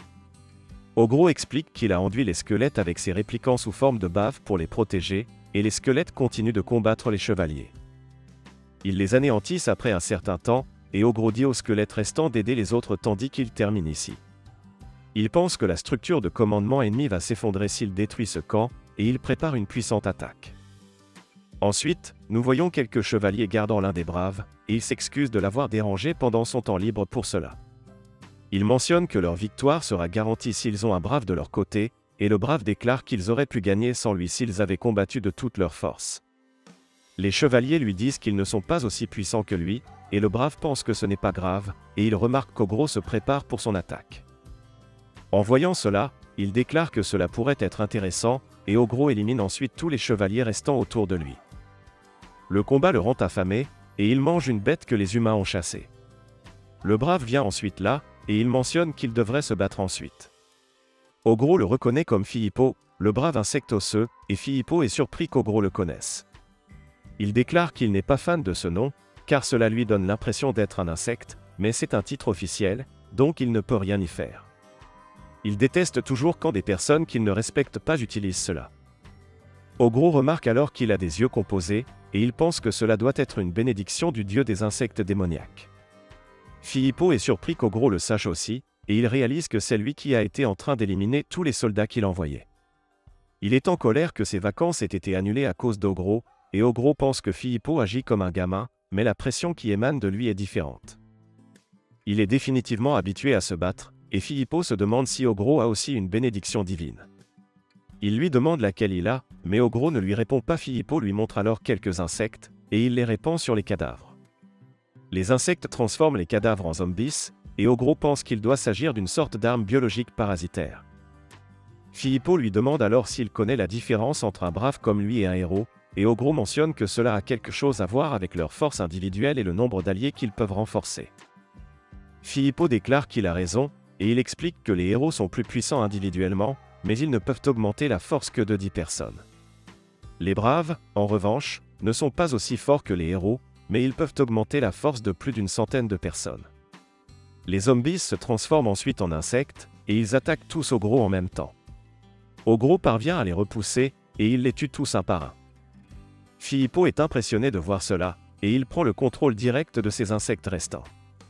Ils attaquent Ogro, mais Ogro parvient toujours à se défendre dans ce combat, et Philippo déclare qu'Ogro peut guérir vraiment vite. Il invoque ensuite un mille-pattes géant du sol, et le mille-pattes attrape Ogro avec sa bouche. Philippo déclare que c'est l'un de ses animaux préférés, et son nom est Altheim. Il est célèbre et est classé comme un désastre naturel, et il l'envoie normalement dans d'autres pays pour des missions secrètes, mais il est content de l'avoir appelé pour cette petite sortie. Le venin du mille-pattes commence alors à se propager dans tout le corps d'Ogro, et Philippo déclare que même la plus petite quantité de ce venin peut causer la mort. Il trouve impressionnant qu'Ogro soit toujours en vie, et Ogro cesse alors de bouger. Dami peut sentir qu'il y a quelque chose qui ne va pas avec Ogro, mais elle et les autres sont occupés à combattre leur propre bataille, et nous voyons qu'ils ont aussi un peu de mal. Le mille-pattes libère ensuite Ogro, et Filippo le félicite pour un travail bien fait, et il le renvoie pour s'occuper de sa tâche inachevée. Ensuite, Filippo pense qu'il pourrait peut-être découvrir quelle bénédiction Ogro a s'il le dissèque, mais il remarque qu'Ogro a disparu. Ogro essaie alors de l'attaquer, mais il esquive, et il esquive également la prochaine attaque d'Ogro. Filippo est surpris qu'Ogro ait réussi à surmonter ce poison, et il pense qu'il a dû utiliser un faux cadavre. Il mentionne que ça devait être un bon faux, car il ne l'a pas remarqué, et il déclare qu'il ne pourra plus invoquer son mille-pattes, car il est déjà assez loin. Il mentionne qu'il va devoir utiliser sa première arme secrète, mais avant cela, il déclare qu'il devrait se présenter, et Ogro mentionne qu'il ne veut pas que quelqu'un le connaisse juste pour l'instant. Filippo n'aime pas ça, mais il se présente quand même. Il déclare qu'il est classé 7e plus fort de son pays, et il mentionne qu'Ogro doit être aussi fort que lui. Ogro l'attaque ensuite avec la foudre, et il va pour un coup décisif, mais Filippo l'arrête en utilisant quelques tentacules. Il ne peut pas croire qu'Ogro l'ait forcé à utiliser sa deuxième arme secrète avant la première, et il absorbe ensuite les insectes autour de lui pour se faire une armure. Ogro lui dit qu'il commence à avoir l'air délicieux maintenant, et Filippo essaie de l'attaquer, mais il contre. Il attaque Filippo, mais celui-ci esquive. Filippo commence alors à voler, et il ne peut pas croire qu'Ogro soit si fort sans même subir un éveil épique. Ogro se demande ce que c'est, mais Filippo déclare qu'il ne va pas lui en parler, car il l'a ignoré tout ce temps, et Ogro mentionne qu'il va le forcer à parler. Il met alors son exosquelette, et il prend également son envol. Les deux échangent alors quelques coups, et ailleurs, nous voyons qu'Ogre Kishi et les autres ont fini de s'occuper des chevaliers.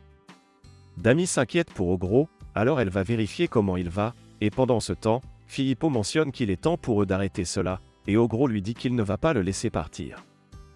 Filippo sort alors de sa coquille d'insecte, et il s'enfuit à toute vitesse, et Ogro essaie de le poursuivre, mais la coquille d'insecte l'arrête. Ogro défait ensuite la coquille, mais Filippo parvient à s'échapper.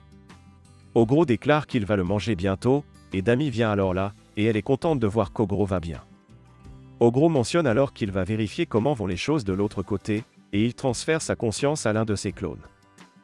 Le clone se faufile ensuite dans le camp principal des forces humaines, et il rencontre secrètement le futur roi du royaume, qui est également le commandant des forces royales. Il lui dit qu'ils n'ont aucun désir de continuer cette guerre, et il lui demande de vérifier à l'intérieur de son armure. Le commandant trouve une bouteille dans son armure, et le clone déclare que c'est ce dont leur pays a le plus besoin en ce moment. Il mentionne qu'ils devraient l'apporter à leur princesse malade immédiatement, et il déclare que c'est le médicament elfique secret. Il mentionne qu'à présent qu'il l'a, ces hommes n'auront plus à mourir pour rien, et il s'en va. Le commandant dit ensuite à ses conseillers de préparer un messager, et de l'envoyer dans leur patrie pour leur faire savoir qu'ils ont le médicament. Après cela, Ogro pense que s'il avait tué le futur roi ici, le royaume aurait tout mis en œuvre pour exterminer les elfes. Il déclare qu'ils devraient éviter une guerre comme celle-ci, et Ogro et les autres éloignent ensuite leurs blessés du champ de bataille. Il pense qu'en ce moment, il ne peut pas se permettre de perdre cette forêt, leur village, leur peuple, ou le chef des elfes, et il rencontre quelques humains essayant de rejoindre leurs troupes, mais il les laisse partir car la bataille est finie. Il pense que maintenant que le combat est terminé, il y a quelque chose qu'il doit faire, et nous découvrons que Parabellum a perdu 30 de ses membres lors du raid récent, et il brûle leur corps. Il déclare que dans ce monde, les morts doivent être mis au repos correctement, sinon il y a un risque qu'ils reviennent sous forme de zombies ou de fantômes, et il les incinère. Tout le monde pleure la perte de leurs camarades, et il pense qu'ils auraient peut-être pu les protéger s'ils étaient plus puissants. Ogro pense que tout le monde a réagi différemment à cela, mais il n'a pas ressenti particulièrement de tristesse. Cependant, il a ressenti le besoin de s'accrocher à la vie aussi fort qu'il le... La scène coupe ensuite à Ogro se réveillant le lendemain, et il remarque Opfu assise à côté de lui. Elle mentionne qu'Ogro avait l'air sans défense en dormant, alors elle n'a pas pu s'empêcher de le regarder. Ogro explique qu'ils ont acquis beaucoup d'expériences de haute qualité l'autre jour, ce qui a conduit à de nombreuses nouvelles évolutions parmi leurs rangs.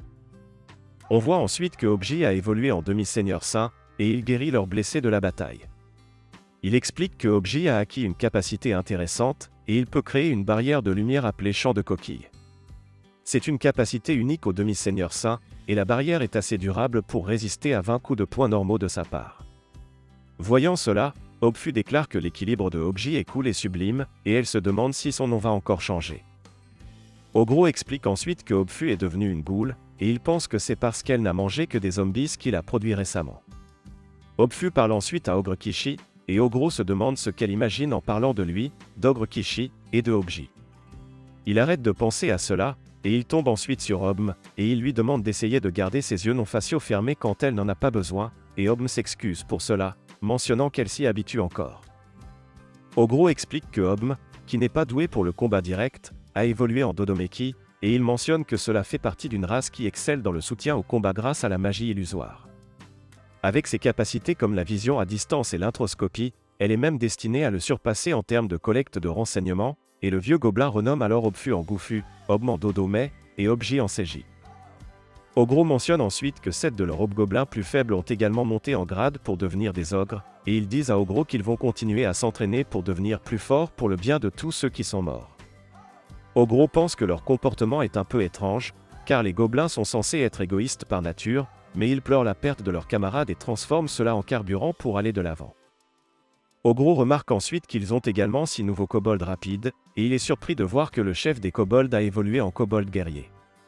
Ogro pense qu'il ressemble à un criminel organisé qui a découvert le cosplay, et le chef mentionne qu'il a également obtenu un vrai nom. Il dit à Ogro que son nouveau nom est Aki Maison no Tsuji, et Ogro se souvient que le vieux gobelin lui avait dit que les vrais noms sont spéciaux et qu'ils sont accordés à des individus d'un certain niveau.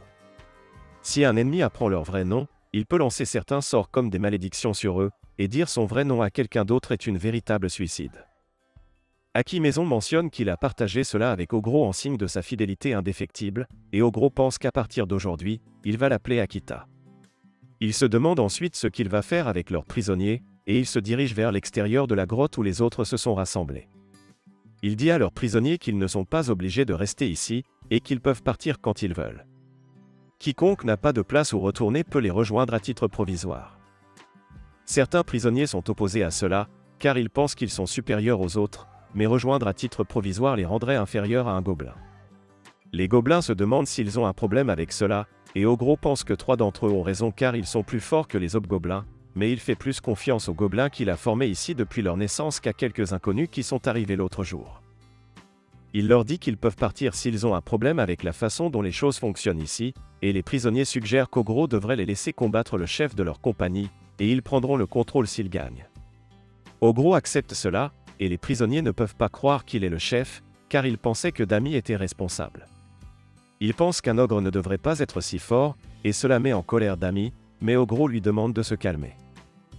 Il mentionne qu'il va les amuser puisqu'il semble confiant, et il demande au Seigneur des Flammes et au Seigneur du Vent de venir le combattre en même temps. Tous deux préparent leurs armes orbes pour combattre, et le vieux gobelin mentionne que Spelse et Obsato devraient faire attention à cela, car ils pourront également utiliser des armes orbes un jour. Il explique que les armes orbes donnent à leurs utilisateurs un boost de puissance significatif, et elles se réparent lorsqu'elles sont endommagées. Ogro pense que cela signifie qu'il peut y aller à fond, et il les bête tous les deux avec un seul coup de poing. Il élimine ensuite d'autres prisonniers défiants, et les clercs les guérissent tous. Un des prisonniers lance alors une attaque surprise sur Ogro, ce qui l'envoie voler, et il pense qu'il a gagné. Il déclare qu'il va être le chef ici désormais, mais Ogro le met à terre avec un seul coup de poing. Ogro pense qu'il ne reste plus que le Dampire, et il remarque que l'homme en question essaie de draguer Dami. Cela le rend en colère, et il bat l'homme jusqu'à ce qu'il soit satisfait. Il le guérit ensuite en utilisant son sang, et il mentionne qu'il y avait d'autres races puissantes parmi les membres provisoires, mais il n'avait pas l'intention de le combattre, car il les avait sauvés et guéris. Ogro était heureux de les voir raisonnables, et il a décidé de leur accorder un traitement spécial. Il pense que cela devrait régler tout, et le Dampire lui dit alors qu'il a le sang le plus doux qu'il ait jamais goûté. Il mentionne qu'Ogro est son prince charmant, et Ogro le bête à nouveau pour être grossier. Ensuite, il déclare qu'ils ont maintenant 50 membres provisoires, et on voit qu'Ogro a laissé Ogre Kishi en charge de la formation de leurs nouvelles recrues, et il les fait combattre des squelettes. Il se rend ensuite chez la forgeronne, et il lui présente des nains. Il mentionne qu'ils vont travailler avec elle, et les nains lui disent qu'elle a encore beaucoup à apprendre, mais elle semble connaître les bases. La forgeronne ne les aime pas, et Ogro lui demande de faire en sorte que cela fonctionne, car la forge naine est considérée comme de premier ordre dans ce monde, et il espérait qu'il pourrait produire des équipements en mithril pour eux. Plus tard, Ogro décide d'essayer des expériences en utilisant une capacité appelée synthèse qu'il a apprise l'autre jour, et il l'utilise pour former une armure à partir d'une orbe. Il utilise ensuite la capacité chaos des morts pour produire un monstre, mais le monstre n'écoute pas ses ordres, et il doit le tuer immédiatement.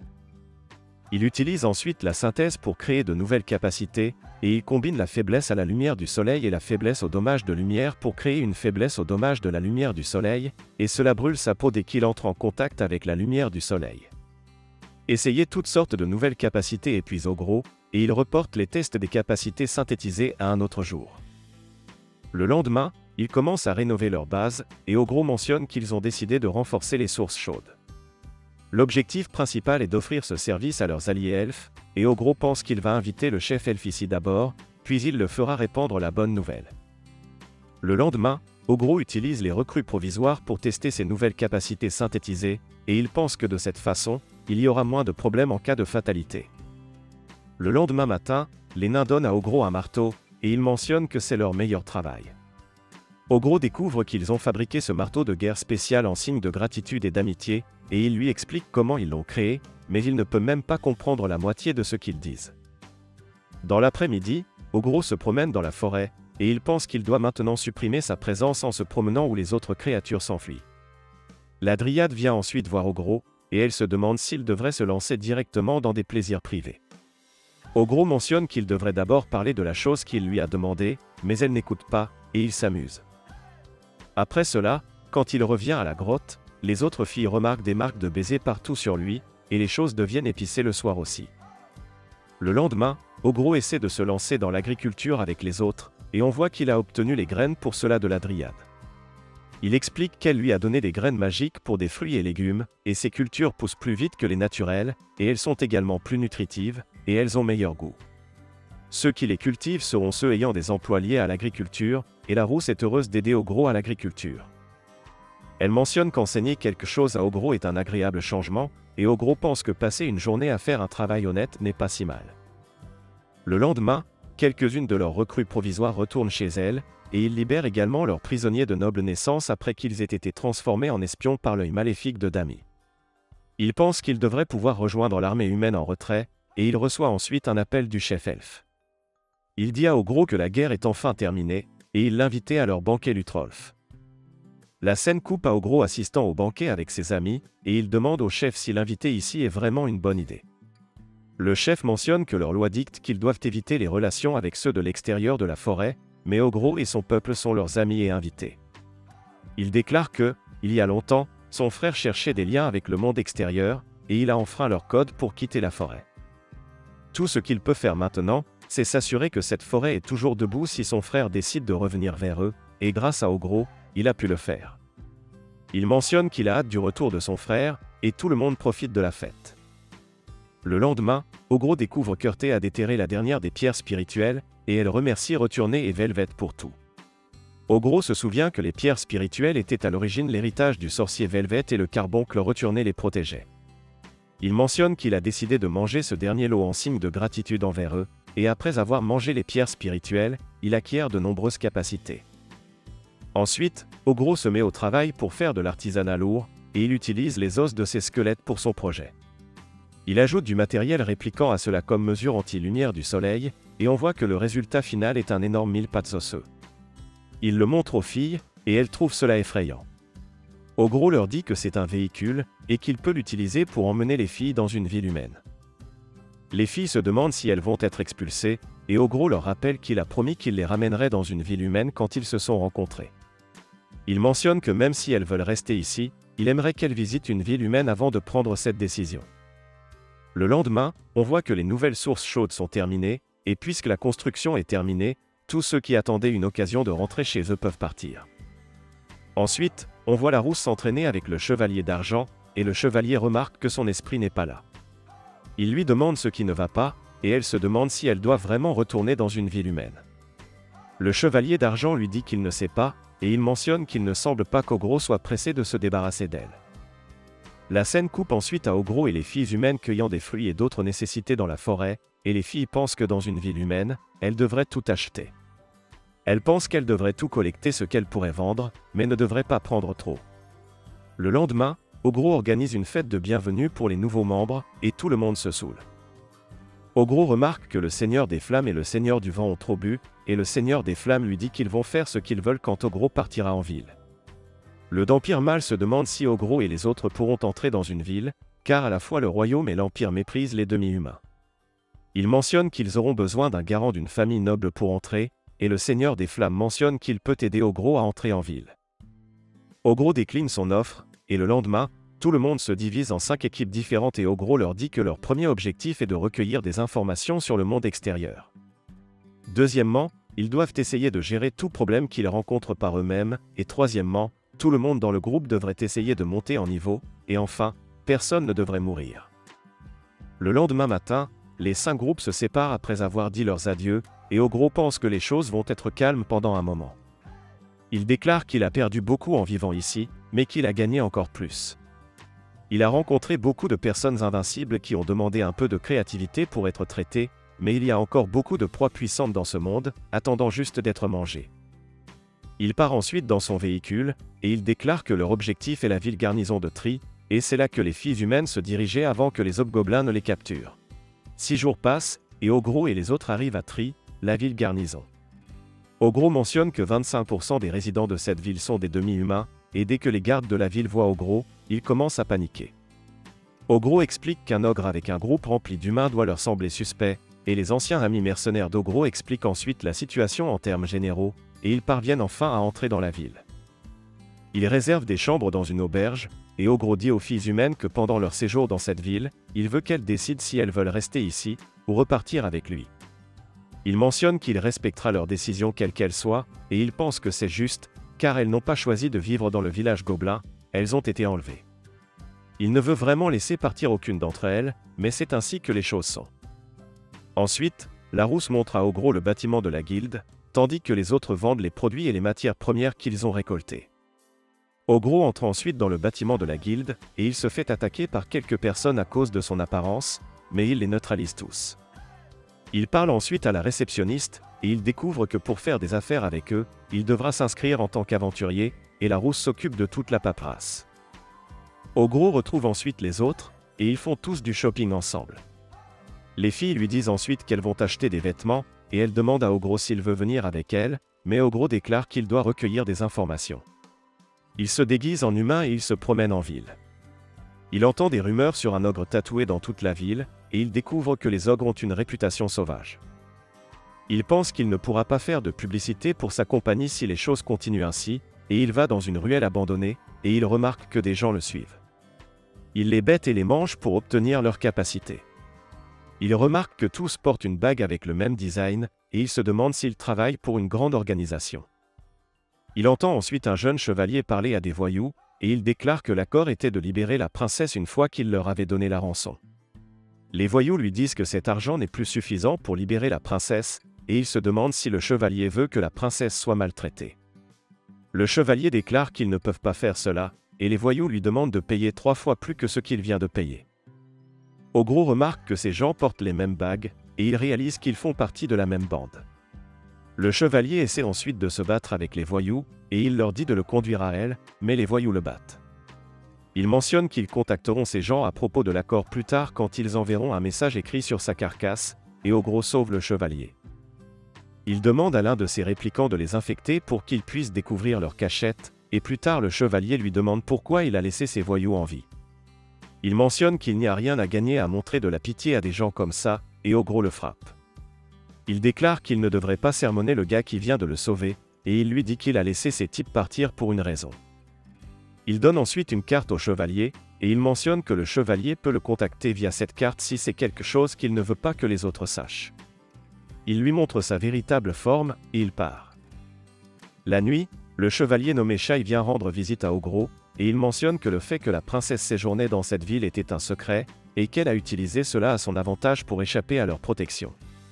C'est à ce moment-là qu'elle a été enlevée, et Ogro lui dit qu'il sait déjà où elle est. Il mentionne qu'elle se trouve dans une cachette à la périphérie de la ville, et que la maison où il se trouve était autrefois la villa d'un noble. Ogro élimine ensuite les voyous à la cachette, et il trouve des documents révélant que tout cela était planifié. Il apprend qu'il y a beaucoup de friction au sein du royaume, et que cela tourne autour de cette princesse garçon manquée nommée Rubiria. Il sauve ensuite la princesse, et il brûle la cachette. Il demande à Shai de ne rien dire à ce sujet, et il doit dire que la princesse a organisé cet enlèvement, et qu'il l'a suivi parce qu'elle l'y a forcé. Shai déclare qu'il devrait au moins dire la vérité à Rubiria, car savoir cela pourrait aider à éviter que cela ne se reproduise, mais Gaanki, le Dampire mâle, utilise son hypnose pour le faire suivre l'histoire d'Ogro, et il quitte les lieux avant que le garçon ne reprenne ses esprits. Le lendemain, Seiji contacte Ogro, et il mentionne que des gobelins et des hobgoblins sont nés aujourd'hui, et que les enfants et leur mère sont en bonne santé. Ogro est heureux d'entendre que la nouvelle génération est née, et il pense qu'il va obtenir la réponse des filles avant de partir pour leur maison. Il demande ensuite aux filles à ce sujet, et elles lui disent qu'elles ont déjà fait leur bagage, et qu'elles sont prêtes à partir. Elles mentionnent qu'elles ont encore beaucoup de choses à régler au village gobelin, et Ogro est heureux d'entendre cela. Il quitte ensuite l'auberge, et il rencontre Rubiria. Elle mentionne qu'elle n'a pas pu parler à Ogro la nuit dernière, car elle dormait, et elle le remercie de l'avoir libérée. La rousse se demande qui est cette fille, et Rubiria se présente comme la première fille de la première reine consort du royaume de Sternberg. Shai s'excuse ensuite d'avoir révélé l'affaire, et il mentionne qu'elle insistait pour rencontrer Ogro en personne. Rubiria déclare ensuite qu'elle sait qu'Ogro commande une compagnie de mercenaires, et elle mentionne qu'elle veut lui confier la tâche de l'escorter jusqu'à la capitale royale d'Oswell. Ogro remarque alors qu'il y a quelque chose de particulier dans son ton de voix, et il est surpris qu'elle ne bronche même pas en lui parlant. C'est comme si elle avait un pouvoir similaire au charme, et il se demande qui est cette fille. Il refuse son travail, et il mentionne qu'elle devrait laisser ses gardes l'escorter. Elle déclare que ses gardes sont trop ennuyeux, et Ogro mentionne qu'il a ses propres affaires à régler. Ogro parle ensuite à la fille, et il essaie de la sermonner pour la cascade qu'il a fait kidnapper, mais cela n'a aucun effet sur elle. Elle aime encore plus Ogro après lui avoir parlé, et Shai lui dit qu'ils sont prêts à lui offrir une plaque d'or s'il accepte ce travail. En entendant cela, les filles disent à Ogro qu'il doit accepter ce travail, car une plaque d'or vaut 1 million de pièces d'or, et Ogro accepte le travail, et il met son retour à la maison en attente. Il rencontre ensuite la princesse aux portes, et il découvre qu'elle a laissé ses gardes derrière. Ogro se sent désolé pour ses gardes, et il pense que s'il est découvert, ils le prendront pour un kidnappeur. Il emmène quand même la fille avec lui, car il ne peut pas rompre un contrat après l'avoir accepté. Il voyage sur le mille-pas de squelette, et Rubiria apprécie cette expérience et elle remarque quelques buffalos en route. Ogro pense que les buffalos sont connus pour leur viande de haute qualité, et leurs cornes sont précieuses en tant que médicament. Lui et Dami en tuent quelques-uns, et ils préparent un steak avec. Après avoir mangé, ils attachent un buffalo à leur mille-pas de squelette pour le rendre moins suspect. Ensuite, ils rencontrent un lapin-lame, et la rousse le vainc, et elle le mange. On voit ensuite la princesse être poursuivie par un poulet tout en s'amusant, et Ogro la sauve. Il déclare qu'elle n'a été qu'un casse-pied depuis le premier jour, et qu'il a essayé de lui faire entendre raison. Le lendemain, ils continuent leur voyage, et ils trouvent un nid de tortues serpents à carapace. Ogro utilise ses capacités pour les faire sortir de terre en une seule fois, et il les vainc. Il cuisine ensuite les serpents avec de la sauce soja, et tout le monde aime ça. Il se demande comment Ogro parvient à inventer des plats comme celui-ci, et ils continuent leur voyage. Il remarque que Rubiria s'amuse, et il pense que c'est une enfant particulière pour apprécier cela même si elle sait à quel point c'est dangereux. C'est comme si elle voulait vivre autant que possible le monde extérieur, et plus tard Ogro laisse Shai le rejoindre pour l'entraînement du matin, car il est chevalier. La princesse décide de les rejoindre aussi, et Shai essaie de l'en empêcher, mais elle insiste et Ogro accepte. Il remarque ensuite que Shai n'est pas si fort, et qu'il a jusqu'à présent compté sur le fait de monter de niveau, et sur les avantages de son métier. C'est pourquoi il lui fait comprendre qu'à la fin de la journée, il ne peut compter que sur sa propre force. Il remarque que de l'autre côté, la princesse fait ses exercices d'épée sérieusement, et plus tard il passe par une route de montagne, et discute de la route à prendre. Il pense que suivre la falaise serait le chemin le plus rapide, mais aussi le plus dangereux. Shai lui recommande de prendre la route plus longue qui longe la rivière, et le forgeron déclare que la route de la falaise est l'endroit où les aigles de falaise font leur nid. Ogro se demande ce qu'ils sont, et Shai explique qu'ils sont la race de créatures la plus forte de ces montagnes, et qu'ils sont rapides, mais ils ont aussi une toxine parasitaire dans leur cerf. En plus de cela, leur chef est un aigle de jade, et il a le pouvoir d'une bénédiction. L'alchimiste déclare qu'ils seront chassés s'ils rencontrent l'aigle de jade, et Ogro décide de chasser l'aigle de jade. Le lendemain, Il se dirige vers le nid des aigles de falaise, et Netsuki et Fuyuki pensent que c'est une mauvaise idée. Ogro combat les aigles, et il parvient à les capturer avec ses fils. Il les mange ensuite pour le petit déjeuner, et il continue. Ogro rencontre ensuite l'aigle de jade, et il le combat. Il continue de le combattre pendant 1 heure, et Netsuki se demande si Ogro va bien. Dami mentionne qu'il va s'en sortir, et elle déclare que lorsqu'il a combattu l'ours rouge, cela lui a pris toute la nuit, mais il a gagné. Netsuki déclare qu'un ours rouge n'est rien comparé à un aigle de jade, et il mentionne qu'ils doivent trouver comment s'échapper si Ogro meurt. Dami déclare qu'elle n'ira nulle part, et elle mentionne qu'elle tuera l'oiseau elle-même s'il meurt. Il remarque ensuite que les choses se sont calmées dehors, et il découvre qu'Ogro est sur le point de perdre. Il a perdu un bras et une jambe, et Gaoki, Fuyuki et Netsuki pensent qu'il va perdre. L'aigle vole ensuite autour d'Ogro à pleine vitesse pour le confondre, et Ogro pense qu'il est temps pour lui de commencer à se battre sérieusement. Il mange son bras coupé, et il régénère son bras et sa jambe. Il remercie l'aigle de jade de l'avoir aidé à s'entraîner, et il déclare que maintenant il sait à quel point il est fort. Il déploie ensuite son armure, et il attrape l'aigle avec ses fils. Il déclare qu'en ce moment l'aigle doit se demander pourquoi son corps se sent plus lourd, et il mentionne qu'il ne pourra pas utiliser ses ailes pour contrôler le vent ou s'envoler, et il claque l'aigle au sol. Cela tue l'aigle, et Ogro trouve une pierre lumineuse près de sa poitrine. Plus tard, les filles lui disent qu'il s'agit d'une pierre d'âme, et c'est tellement rare qu'elle n'apparaît que dans un monstre de classe boss imbu de bénédiction sur 100. Elle peut être utilisée pour fabriquer des objets puissants, et elle se vend pour assez d'argent pour acheter un petit pays. Ensuite, il cuisine l'aigle en brochette, et Ogro gagne beaucoup de capacité après l'avoir mangé. Il essaie la capacité appelée vol sonique avec carapace d'exosquelette, et Rubiria lui demande pourquoi il mange toujours les créatures qu'il tue. Ogro pense qu'on lui a déjà posé cette question dans sa vie précédente, et il mentionne que sa réponse n'a pas changé depuis. Il dit à la fille qu'il les mange parce qu'il les a tués, et il mentionne qu'il tue pour survivre. Si le rencontrer signifie la mort pour quelqu'un, il les mange pour prendre en charge leurs regrets et rancunes. Il pense que les gens de sa vie passée trouvaient cela bizarre, mais Rubiria comprend cela, et elle devient silencieuse pendant un moment après cet incident. Ogro pense qu'elle doit avoir ses propres pensées sur le sujet, mais il a toujours l'intention de continuer à défier et à manger les monstres qui se mettent en travers de son chemin. Le lendemain, Ogro et les autres arrivent au village de Mason, et les villageois ont peur de voir un ogre. Ogro pense qu'il a entendu dire que dans les villes où il y a une plus grande concentration d'humains, les races demi-humaines sont victimes de discrimination, mais la princesse montre à tout le monde l'emblème royal et leur ordonne de dégager le chemin. La scène se coupe ensuite à Ogro et les autres près d'une cascade, et Ogro explique qu'après avoir été invités à rester au manoir du maire, ils sont venus voir le point de repère du village. Rubiria éclabousse un peu d'eau sur Dami, et les deux jouent ensemble. Ensuite, ils sont conduits aux sources chaudes, et ils en profitent tous grâce au privilège royal de la princesse.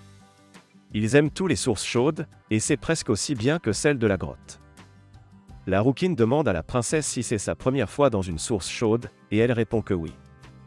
La nuit, ils font la fête, et le maire leur offre le meilleur alcool du village. Ogro correspond à leur hospitalité avec un peu de son alcool elfique, et cela se transforme en une fête pour tout le village. Tout le monde danse et passe un bon moment, jusqu'à ce qu'un des villageois touche accidentellement les fesses de Dami, et elle le bête. Pour compenser le chahut, Ogro organise un concours de boissons, et il déclare que si quelqu'un peut le battre, il leur donnera 4 plaques d'argent. Les villageois concourent avec lui après avoir entendu parler du prix, et cela parvient à dissiper l'atmosphère tendue.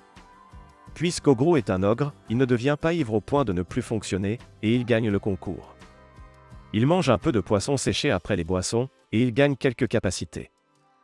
Le lendemain, il quitte Mason et se dirige vers les montagnes Cluster comme prévu. Ogro s'ennuie car il ne se passe rien, et il anticipe qu'ils auront un voyage tranquille, et il dit aux autres qu'ils arriveront au pied de la montagne demain. Il remarque que les jumelles n'ont pas l'air en forme, et il se demande si quelque chose ne va pas, et elles mentionnent qu'elles ne se sont pas remises après avoir cuisiné pour tout le village hier. Ogro leur dit qu'il va s'occuper du dîner aujourd'hui, pour que les deux puissent se reposer, et elles acceptent son offre. Le lendemain, la situation empire, et Ogro remarque que les deux sont enceintes de son enfant. Il contacte Seiji, et il lui dit que les ventres des filles ont soudainement gonflé, et il ne sait pas quoi faire.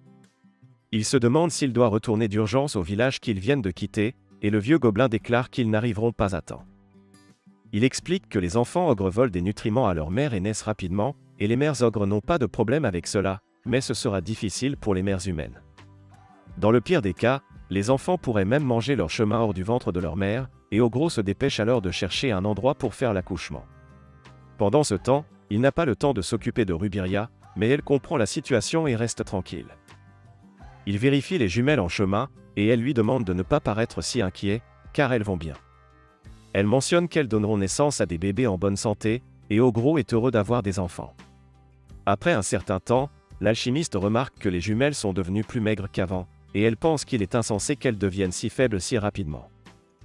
Elle déclare que même les potions de vie et ses suppléments de production de sang ne fonctionneront pas assez rapidement, et elle mentionne qu'elles ont besoin de quelque chose de dense en nutriments, et qu'elles en ont besoin à intervalles réguliers. Ogro ne peut penser qu'à une seule chose, et il arrache son bras. Il leur demande de le manger, et il mentionne que cela devrait les aider à maintenir leur force mieux que la plupart des aliments. Il déclare qu'elles devront le manger cru, car il n'y a pas de temps pour le cuire, mais les jumelles mentionnent qu'elles ne peuvent pas faire cela. Elles déclarent qu'elles ne veulent pas qu'il souffre, et Dami leur dit qu'Ogro peut repousser quelques membres sans problème. Voyant leur réticence, Ogro le leur donne à manger de bouche à bouche, et il déclare qu'il ne peut pas se permettre de perdre les deux ou ses enfants. Les filles comprennent et mangent le reste de sa main. Après un certain temps, le groupe trouve une grotte, et il remarque qu'elle est habitée par des ours à 4 bras, mais comme ils sont pressés, le trio seigneurial s'en occupe. Ogro utilise ensuite sa capacité de maître de l'aéro et ses réplicants pour faire des lits pour les jumelles, et à ce moment-là leurs abdomens se gonflent encore plus, et elles semblent sur le point d'éclater. Ogro leur donne une dose d'anesthésie et de guérison pour les maintenir en conditions stables, et le bébé de la sœur aînée grandit en premier. Ogro établit ensuite une connexion vidéo avec Seiji, et il lui demande de regarder ce qu'il va faire, car il pourrait avoir besoin de faire cela à plusieurs reprises. Il déclare que Seiji pourrait être meilleur que lui pour cela, et il crée un scalpel avec sa matérialisation d'équipements de haut niveau. Il effectue une opération chirurgicale, et la sœur aînée donne naissance à une fille, et la cadette à un garçon. Les deux bébés sont accouchés en toute sécurité, et l'incision faite sur les jumelles guérit sans problème grâce à son sang et ses capacités. Ogro est content que cela ait fonctionné, et il est heureux de devenir le père de 2 enfants. Ensuite, la princesse tient les bébés, et elle pense qu'ils sont adorables. Le vieux gobelin dit alors à Ogro qu'après avoir examiné ses bébés, il a découvert qu'ils pourraient être des ogres de sang mêlé, et Ogro pense que cela peut être une possibilité car ils n'ont chacun qu'une seule corne. Le vieux gobelin mentionne que le monde déteste et craint toujours ceux qui sont différents, et il pourrait être préférable de les mettre au repos tant qu'ils sont encore jeunes. Ogro découvre que lorsque les femmes humaines s'accouplent avec des mâles demi-humains, la plupart du temps les enfants prennent après le père, mais il y a une chance sur 1 million que l'enfant soit de sang mêlé.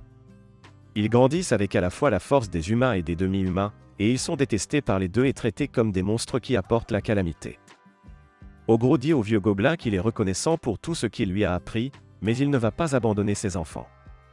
Ils doivent juste leur donner suffisamment d'amour, si d'autres vont les haïr, et peu importe qu'ils soient des ogres ou des sang mêlés. Seiji déclare qu'Ogro n'a pas à s'inquiéter de cela, car tout le monde à Parabellum pense de la même manière, et il suggère qu'il aurait été préférable qu'Ogro réalise la procédure avant que les enfants ne soient complètement développés, puis leur fournisse les nutriments nécessaires une fois qu'ils étaient sortis du ventre. Ogro pense qu'il aurait dû y penser plus tôt, et il déclare que les enfants sont nés avec des orbes dans leurs mains, ce qui est généralement la signature des seigneurs. Il pense que cela pourrait avoir quelque chose à voir avec les orbes et les sphères de dragon qu'il a mangées récemment, et il nomme la fille Oro, et il décide d'appeler le fils Argento. Les noms sont basés sur la couleur de leurs orbes, mais c'est bien mieux que ce que le vieux gobelin aurait proposé. Ogro remercie ensuite Felicia et Alma d'avoir tenu bon, et il mentionne qu'il a l'intention de continuer à les traiter comme une partie importante de sa famille. Le lendemain, Ogro part en exploration pour chercher des proies non découvertes, et après avoir cherché un moment, il tombe sur un magnifique cerf géant. Il décide de l'appeler cerf blanc, et il peut dire que c'est un monstre de classe boss. Il pense qu'il a 30% de chance de gagner contre ce monstre, et il réalise que cela fait longtemps qu'il n'a pas ressenti la peur de la mort. Il enfile alors son armure pour se battre, mais le cerf blanc ne l'attaque pas, et il s'en va après avoir perdu ses bois. Ogro pense que les manger lui accorderaient sûrement une sorte de capacité, mais il les garde pour plus tard en pensant qu'il devrait les partager avec ses enfants. Il avale ensuite un peu de slim pour satisfaire son appétit, et après avoir avancé, il tombe sur une race mixte d'humains et d'hommes-bêtes combattant des Fomorians. Il remarque que le chef des Fomorians est le géant, et il décide d'appeler ce monstre Balor. Il découvre que l'escouade mixte se débrouille assez bien, et il pense qu'ils sont la force de combat la plus dure qu'il ait rencontrée dans ce monde. Il remarque que Balor n'a toujours pas donné tout ce qu'il avait dans ce combat, et Balor attaque l'escouade avec une explosion, ce qui élimine tout le monde sauf le chef de l'escouade. Balor essaie alors d'utiliser une autre explosion plus puissante pour en finir, mais Ogro le vainc avant qu'il ne puisse lancer cette attaque. Il pense qu'il cherchait une occasion d'essayer sa sorcellerie de 4e niveau de dévastation, et c'est plus puissant qu'il ne s'y attendait. Il est content que son attaque n'ait pas blessé l'escouade de combat, et il pense qu'il aimerait les affronter, mais il remarque que le chef de l'escouade est toujours prêt à partir. En voyant cela, il se demande si le chef aurait pu vaincre Balor s'il n'était pas intervenu, et il félicite le chef pour avoir bien combattu. Il change d'avis, et il leur donne quelques potions. Il leur dit qu'il travaille pour un certain individu, et Balor a été abattu par son patron. Il est juste là pour récupérer la carcasse, et en échange de cela, il soignera toutes leurs blessures. Il espère qu'ils n'ont pas de problème avec cela, et le chef apprécie son aide, et il lui demande de transmettre ses salutations à son patron également. Ensuite, Ogro les soigne, et il repart après avoir pris le cadavre de Balor. Le chef dit ensuite à son escouade qu'il n'a jamais vu un monstre comme celui-là, et il déclare qu'il n'a rien entendu quand il a affronté ce monstre, et cela signifie que l'ogre n'a pas encore atteint le niveau épique. Malgré cela, il ne pouvait pas faire un geste contre lui, et ses membres d'escouade se demandent s'il était gravement blessé. Il déclare qu'il allait bien, mais sa capacité, prémonition de la mort, lui a montré à quel point les choses auraient pu mal tourner, et s'ils avaient combattu cet ogre, ils seraient tous morts.